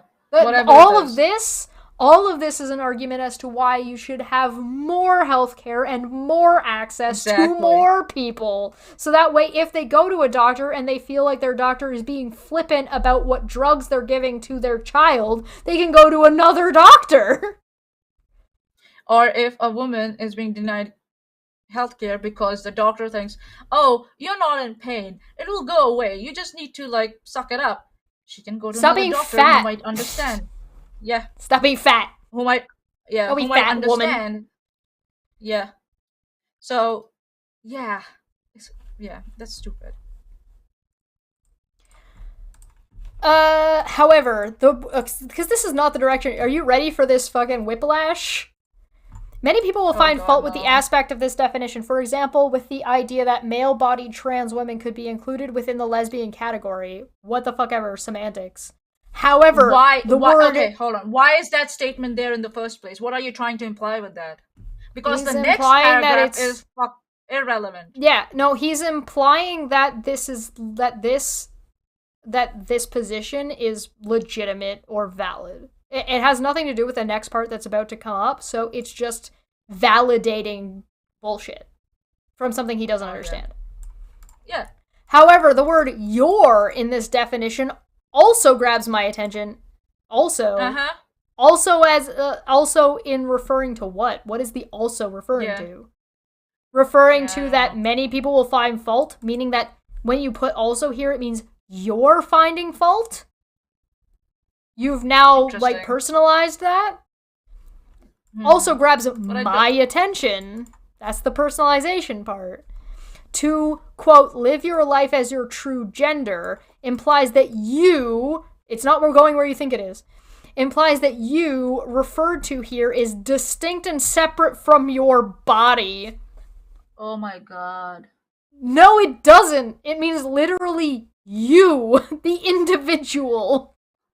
Hold on. So if my body is telling me that I'm not in the correct gender, that's me! That's my gender. If my body is indicating to me, if I'm not feeling comfortable in my skin, that's my body telling me, dude, you're not in the incorrect, body type. That's what my body's telling me. Crawling in my skin, these wounds they will not heal. And English is my second language. Fuck my life. It's not making a distinctive line. Police. You're just reading this weird for no reason. Yeah. Why are you reading this weird? Because you are trying to invent a way to invalidate it? Who or what is the you? Oh, you want to read it? Yeah, go for it. Yeah. Who or what is the you that the Amnesty Ireland is describing, which might have a different gender to that of your body? Maybe because Amnesty Ireland is not as confused as you are. When they say you, they mean you, which includes your body. Individual. You, the individual, meaning your mind, your body, who you are. Whether you believe in a spirit or not. You. Yeah. The idea that you can have an ethereal or immaterial mind or spirit which is separate and distinct from your physical body is synonymous with dualism.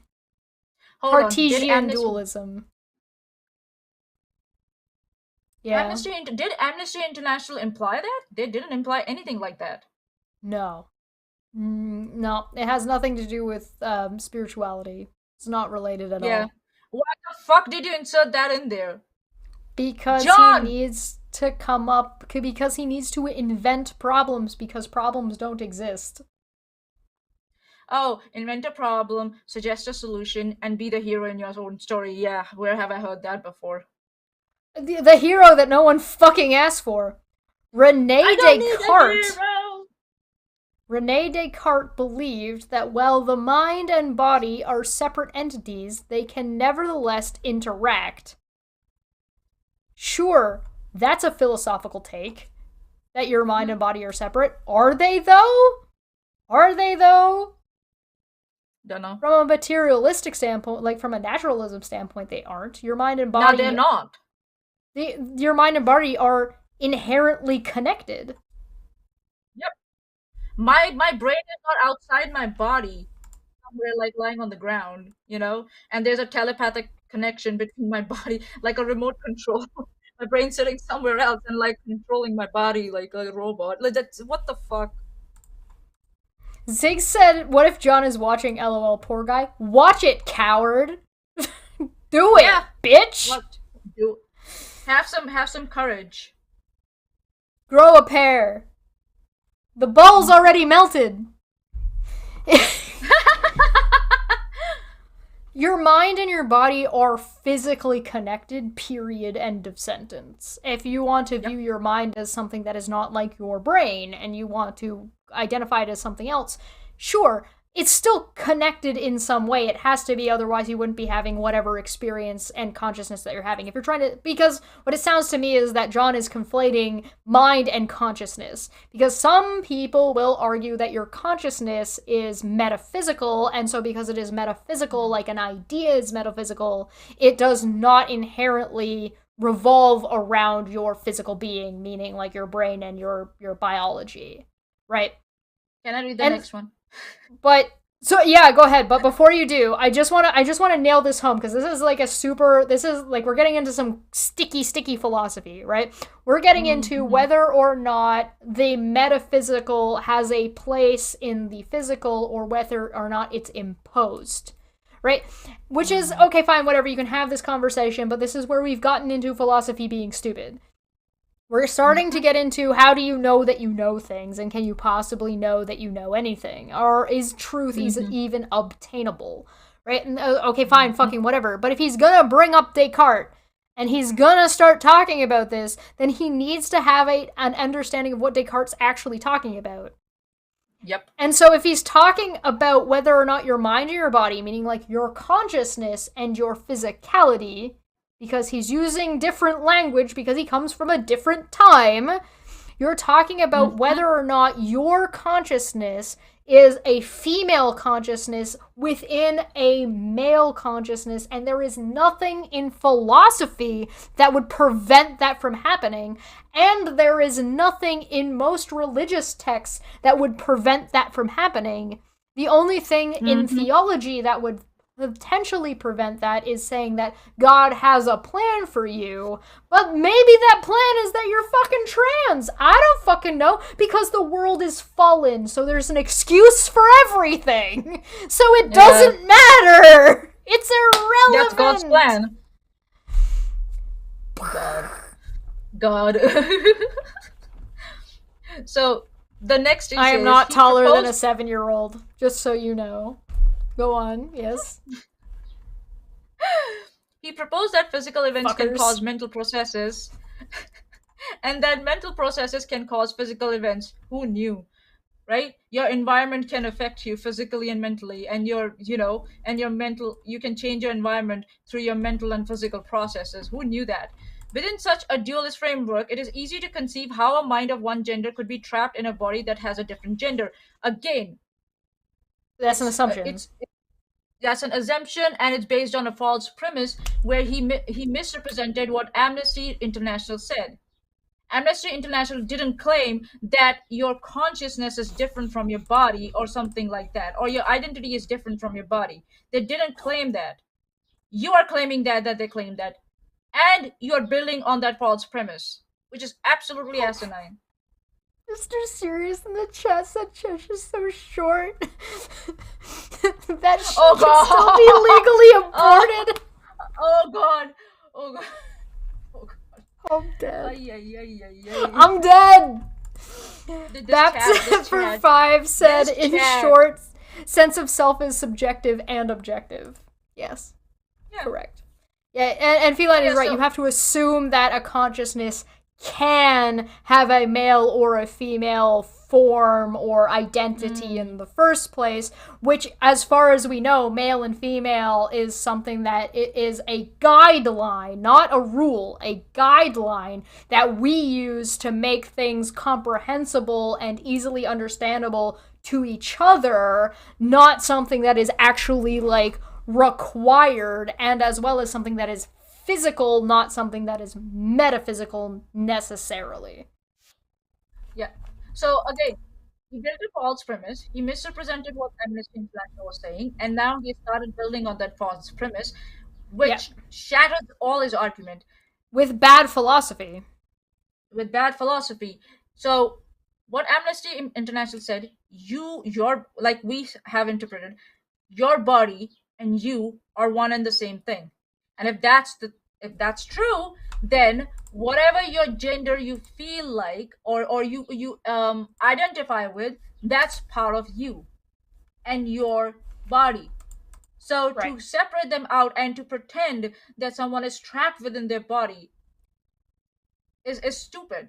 It's absolutely Or to stupid. talk about that this thing that's talking to and about politics and medical necessities is talking about high-end philosophy of self and about like consciousness is kind of not just a bit of a stretch, quite it's straw man something. Yeah. Yep.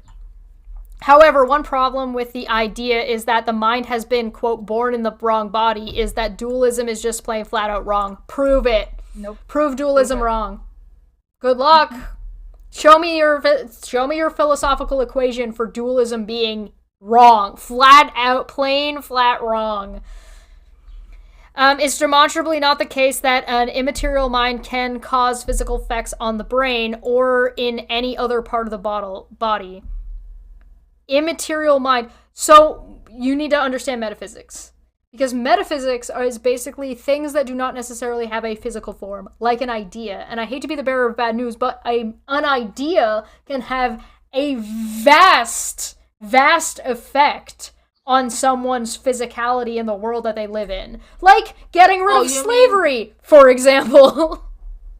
Or saying, oh, there are no criterias in the whole of Europe for gender, Or affirming the care. idea of whether or not a spirit exists. If suddenly everybody on the planet stopped believing that there was any kind of spirit or afterlife, it would change the way we fundamentally live, more or less in for some individuals and more or less in some countries. But that is a metaphysical idea that affects the way you live your life and how you perceive the world around you. If you were to remove that metaphysical idea, as in not physical, it would affect your physical person. Which will affect you. And I your really gender. hate to be that guy. I don't read philosophy. There's a reason why I don't read philosophy. It's because philosophy is fucking stupid. Either you get it or you don't get it. If you don't get it, you're never gonna get it, or it's gonna take you years of investing a whole lot of time for you to understand it, or you're like, yeah, no, duh. Those are the two options. Yep.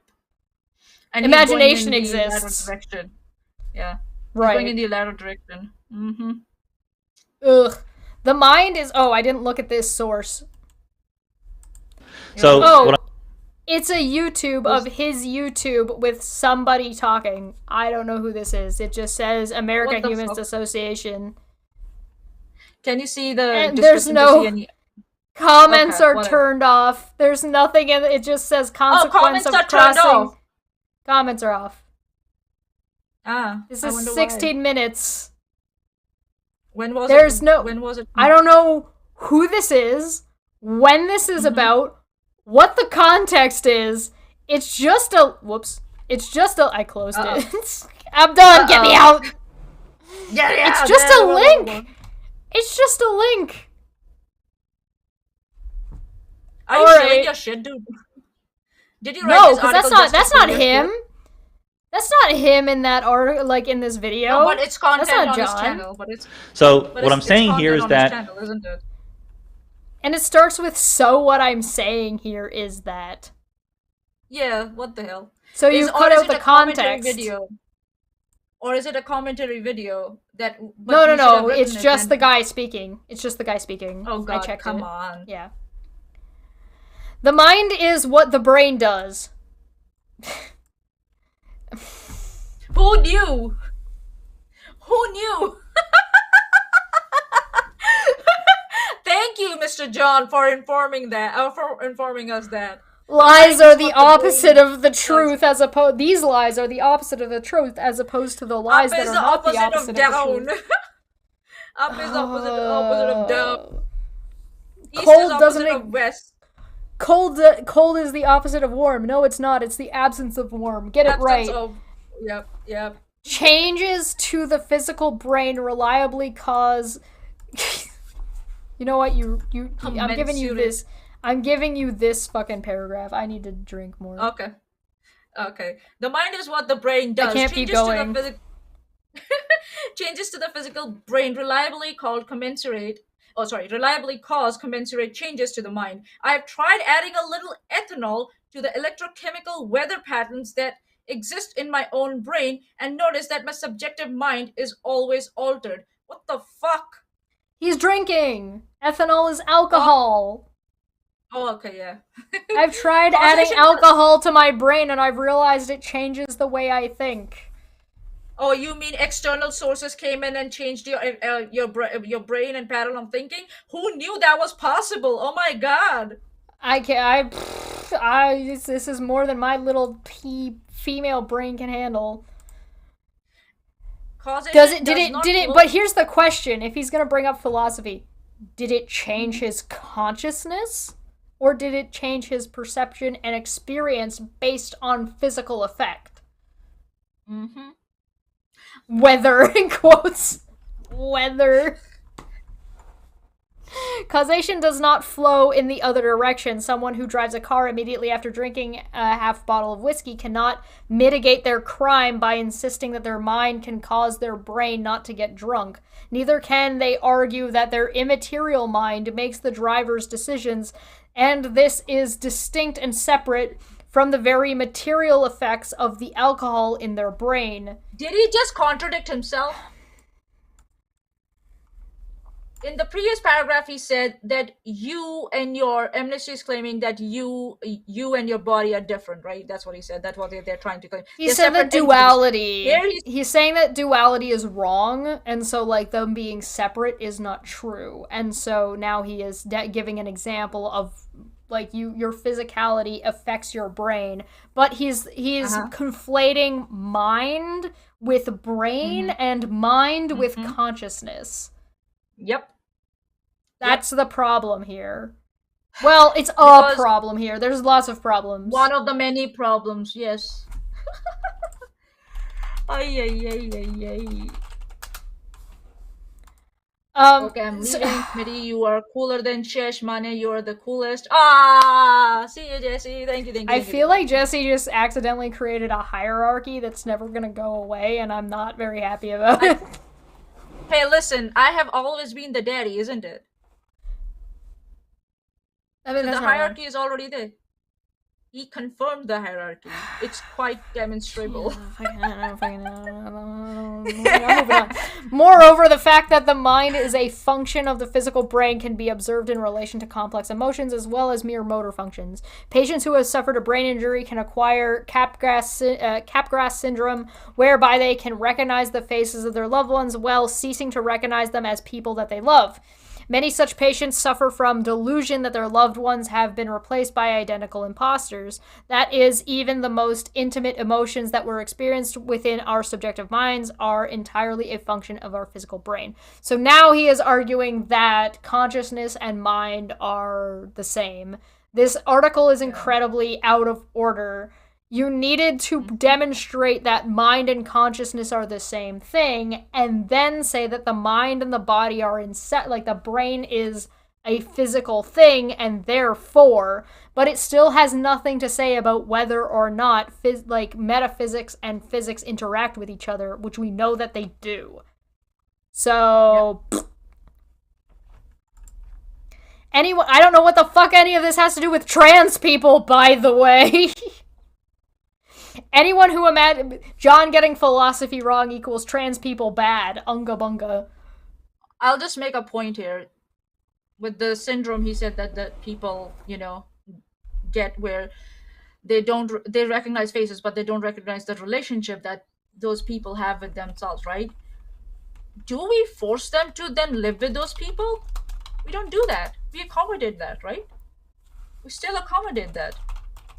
To make sure that the person is comfortable with whatever is going on in their mind and brain and consciousness. We accommodate for that. We don't force them to live with individuals that they don't perceive as their family members.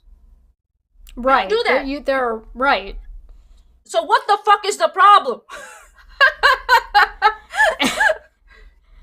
Anyone who imagines that they have an ethereal mind, which is not what the article was talking about, which is capable of influencing their physical brain, is invited to stop recognizing the English alphabet. You need to shut the fuck up about understanding English, motherfucker. You sure do like to ignore the way English functions when it's convenient for you. Yeah. But again, that is not what they're saying. They're talking only about physicality. You imposing any kind of etherealness onto it is you. You're doing that by yourself. Yep. Helios, who's been a member for 39 months, god damn it. Ideas can affect the body such as a degree that we have no control for it during medical studies. In medicine, it's called the placebo effect, and the way to control for it is a double-blind study. I'm sorry, are you saying that there's science and medical tests that you can do? Really? What? Honey? Huh? If you have read this far, I did, and I'm not happy about it. I posit that outside of your conscious mind, your physical brain has been subconsciously recognizing individual letters and words, then parsing them into the sentences that your conscious mind recognizes. No, it's not a subconscious action. It's just a practiced action, so it's passive. Yep. There's a difference between passive and subconscious. You don't subconsciously read English unless you understand English. If it was subconscious, then I would be able to read any language. And it's something, and it's inherent to our brain because our brain recognizes patterns, and letters, words in sentences are patterns. It's also, I would like to posit also that if you wanted to really make a point with this sentence, you ought to have adjusted the letters and only put the first and last letter in the right spot. That would have made your point better of what you were trying to say. Not what you did say, but we were trying to point out. Manya also said, but John better take notes. Yep. Why can't you tell your brain to stop recognizing individual letters? Oh, your brain doesn't have to recognize individual letters. Your brain is recognizing words and ideas that you are presenting through letters. So, and words, and sentences, and paragraphs, and books, and yada yada yada. But you do not need to recognize the individual letters to recognize the sentence, because you can take all these letters and you can scramble them as long as the first letter and the last letter, because your brain will, that's subconscious, your brain will subconsciously skip things and not process everything consciously. So, I have another suggestion for John. I don't know. I have another suggestion for John. Book? John, read a book. It is read a book. Put it down a little bit. Truth About Language. The Truth About Language. There we go. Who's this by? Michael C. Corbels. There you go. Yeah. So, yeah. Read, motherfucker. Why can't you tell your brain to stop recognizing individual letters and forget which shapes should be interpreted as which characters? The answer is because your mind and your brain are not separate entities that Cartesian dualism suggests. Descartes was just plain flat wrong when he described an immaterial mind that is distinct from a physical brain.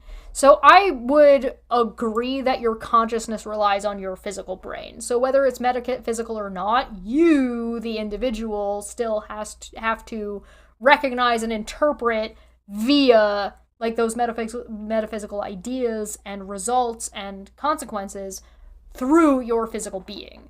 But that doesn't mean metaphysics doesn't exist.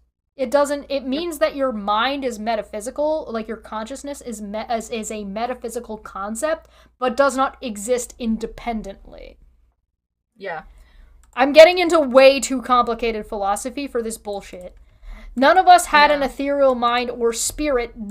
Consciousness and spirit are not necessarily the same thing, so you're gonna have to break that down. I would have preferred if he started by defining these terms first. Because then we would have recognized the consistency there, whether it's consistent or not. I mean, for somebody who's bitching about defining terms, he's being pretty fucking wishy-washy. That's what I do when I'm doing my assignments. I describe my terms, or I provide a glossary of terms. Yeah. None of us had an ethereal mind or spirit that is separate and distinct from our physical bodies. We are all our physical bodies and nothing else. So what could it possibly mean to suggest that to be transgendered is to live your life as your true gender? These are not fucking the same idea, dumb fuck. Why are you working so hard to try to fucking shove people who want to live? It's a jerkle. Jerkle. Circle jerk. Can we just call it a jerkle? Can we call this circle? Can the short form for circle jerk be jerkle? I did that right. Jerkle. Oh god. So I'm keeping this. He started with keep it. Jerkle. So he started with misrepresenting what Amnesty International says, and then he's criticizing for what he thinks Amnesty International is implying, which they are not. You fucking moron. Right. Created a problem and then yourself providing a solution for that problem. That's a jerkle. But his solution for the problem is to deny these people basic rights. That's not a solution. That's just putting another problem on top of a problem. Oh god. You are your body. There is no separate immaterial you. Nobody said that. Okay. That is anything other than a function of your brain and the rest of your physical body. But he's implying here... Okay, so there's a separate implication here. That there can be no... Like differences between what your mind is doing and what your body is doing, which we know is not the case as per literally any psychosis. When victims get assaulted. What is literally any kind of disassociation? Or is he saying that disassociation isn't a thing? What is any out-of-body experience? An out-of-body experience doesn't have to be defined as spiritual. You can have an out-of-body experience and you have it be elicited via drugs. Yeah. What about when somebody gets a whole lot of anesthesia and gets put under and they come out after dental work and they're high as fuck? There's to show them their titties. I went to the extreme to go with psychosis. You don't have to go that far. You can go with, I don't like eating this thing, and so as a child, I am disassociating myself and forcing myself to eat it, and I'm just separating that experience out. Mind over matter is literally a thing that exists, yes. You force your body to do something it does not want to do by overpowering it with your mind. And guess what? Your body does it to you too. Like when you get too fucking tired and you pass the fuck out.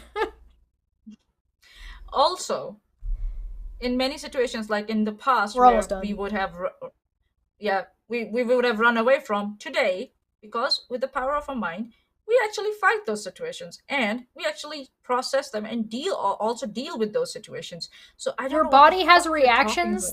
Your body has reactions that your mind is not cognizant of. Yep. They are involuntary actions that you do. And your body has reactions, or your mind has reactions that your body doesn't give two shits about. And I hate to be the bearer of bad news, except this is apparently my favorite fucking thing to do. You consciously are the last one to know that you've made a decision. Yep. That is a fact. That is not even fact. something that's in fucking question. That is a fact. And so if that's the case, then what? Yeah.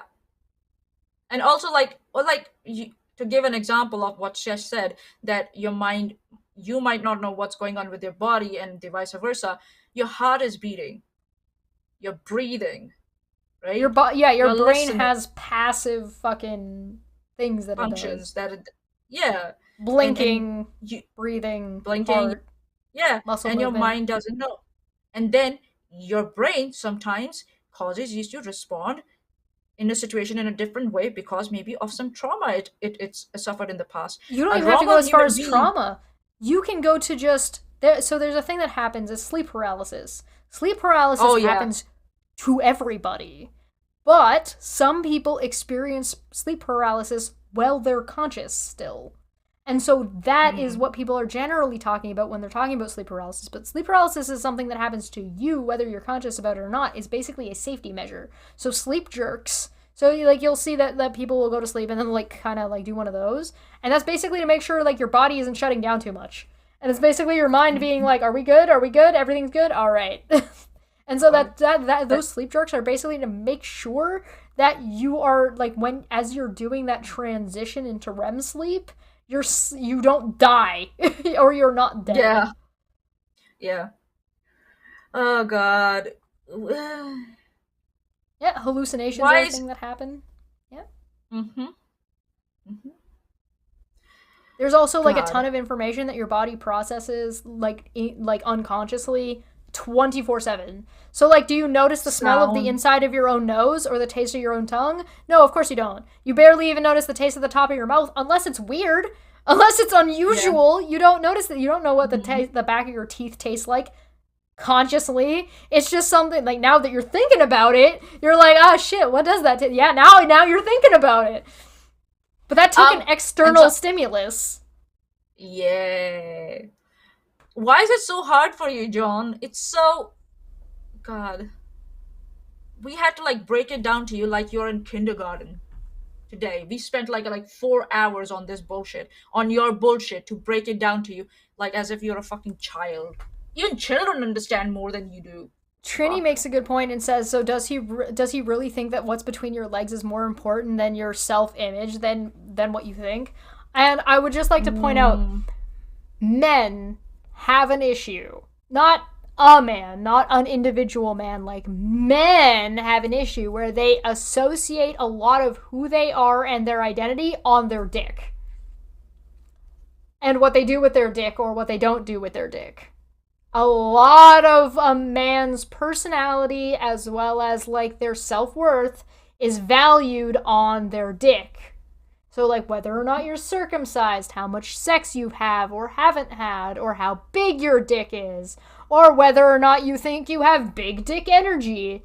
A lot of things are associated with this unnecessarily. Yeah, doesn't need to be. Things you don't want to be reminded of. Your tongue is too big for your mouth.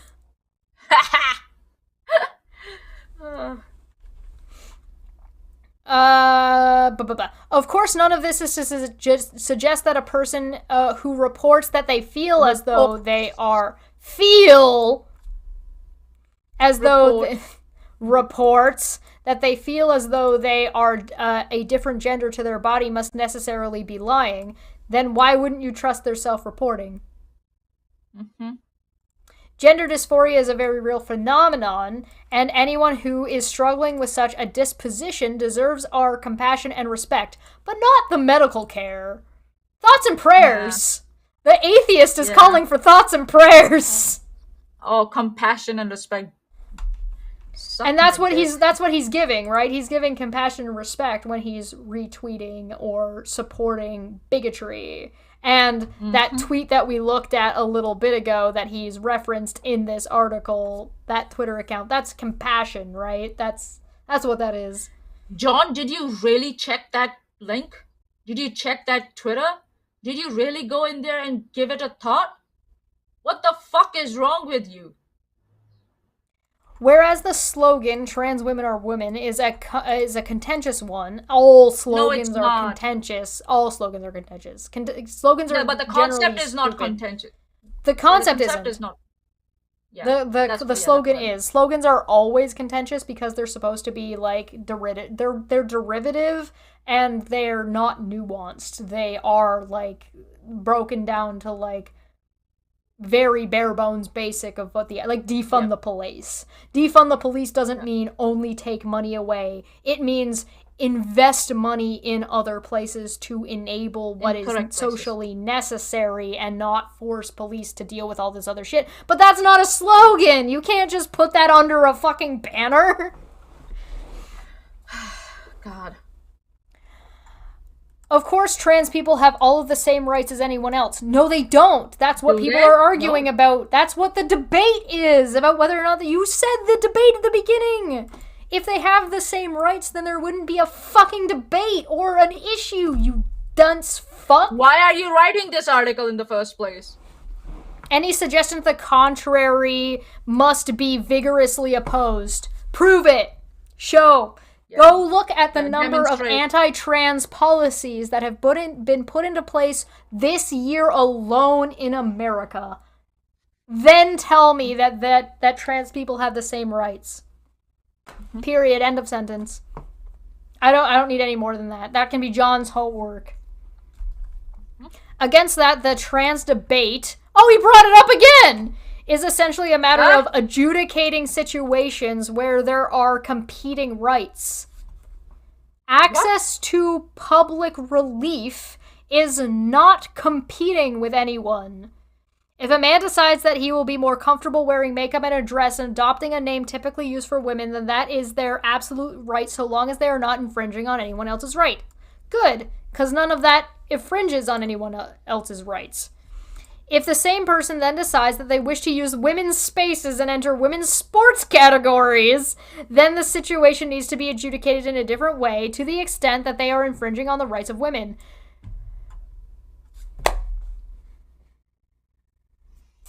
Are sports a right or not? I think they're bullshit. Personally, I feel like they're bullshit. What's the either sports are a right or sports are not. And you know when sports would be a right that everyone should have access to? When it's government provided. It can't be discriminatory. So therefore, sports are right for everyone, including trans people. So what is the infringement? And so sports, the criteria is that someone will win and someone will lose. Yeah. So the criteria is that someone will probably win and someone will lose. I get it. Why are we worrying about winning and losing if your dedication is to the sport? And I don't know what does winning and losing. What's the end goal of winning and losing in a sport? Can anyone explain that to me? With such adjudications, what's the end goal? Great. You're right. Within such adjudications, it's not convincing to argue that trans women are merely living their life under their true gender. That implies Cartesian dualism, which is false. It not only does it not imply that, but also you're asking for something that is, you're trying to oversimplify something that is complicated, which is at what rate is it reasonable to compare trans women to women at what point in their transition? On a physical level to the point of Olympic physical level. Because who the shit gives a fuck about intramural sports? Nobody fucking cares. It doesn't matter. That's fine. If you want to talk about the Olympic level, where we're starting to measure things in a fraction of a millisecond, then those differences that's the only time those differences actually matter. And there's an inherent misogyny here that men are going to be better, period, even like whether they've got, no matter what physicality changes or surgeries or hormonal changes they've gone through. It just matters what puberty they went through, because men are just going to be better at it, which is just inherently not the case. It is entirely dependent on the sport and whether or not something is fair, right? And because there's a difference between whether or not there are going to be inherent differences and whether or not those differences are reasonable within a fairness category within a fraction of a millisecond, which is bullshit. Yep. Girls are better at sports earlier in life because women are taller generally. Not me. I'm an exception to the rule. Goblin. I'm tiny. Smitty said something. Fairness is impossible in sports. Tall men have an advantage in basketball. Right. Gender non inclusive.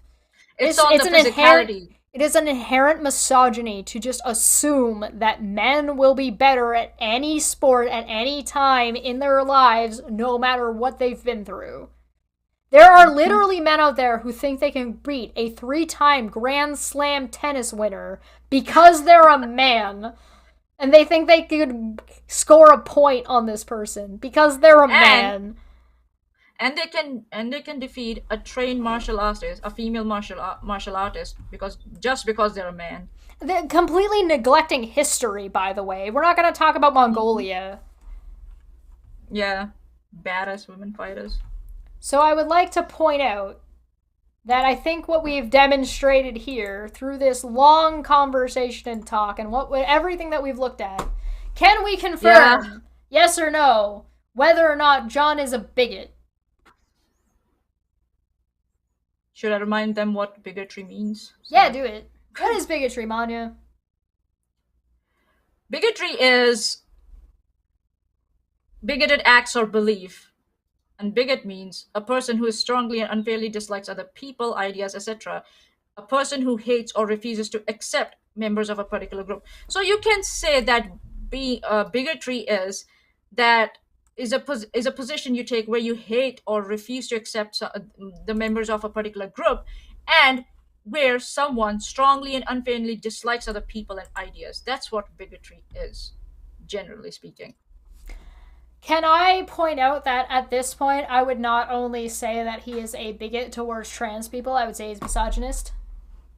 Yep, he is. Especially, well, the article also kind of magnifies that, but the way he spoke to us in the thread,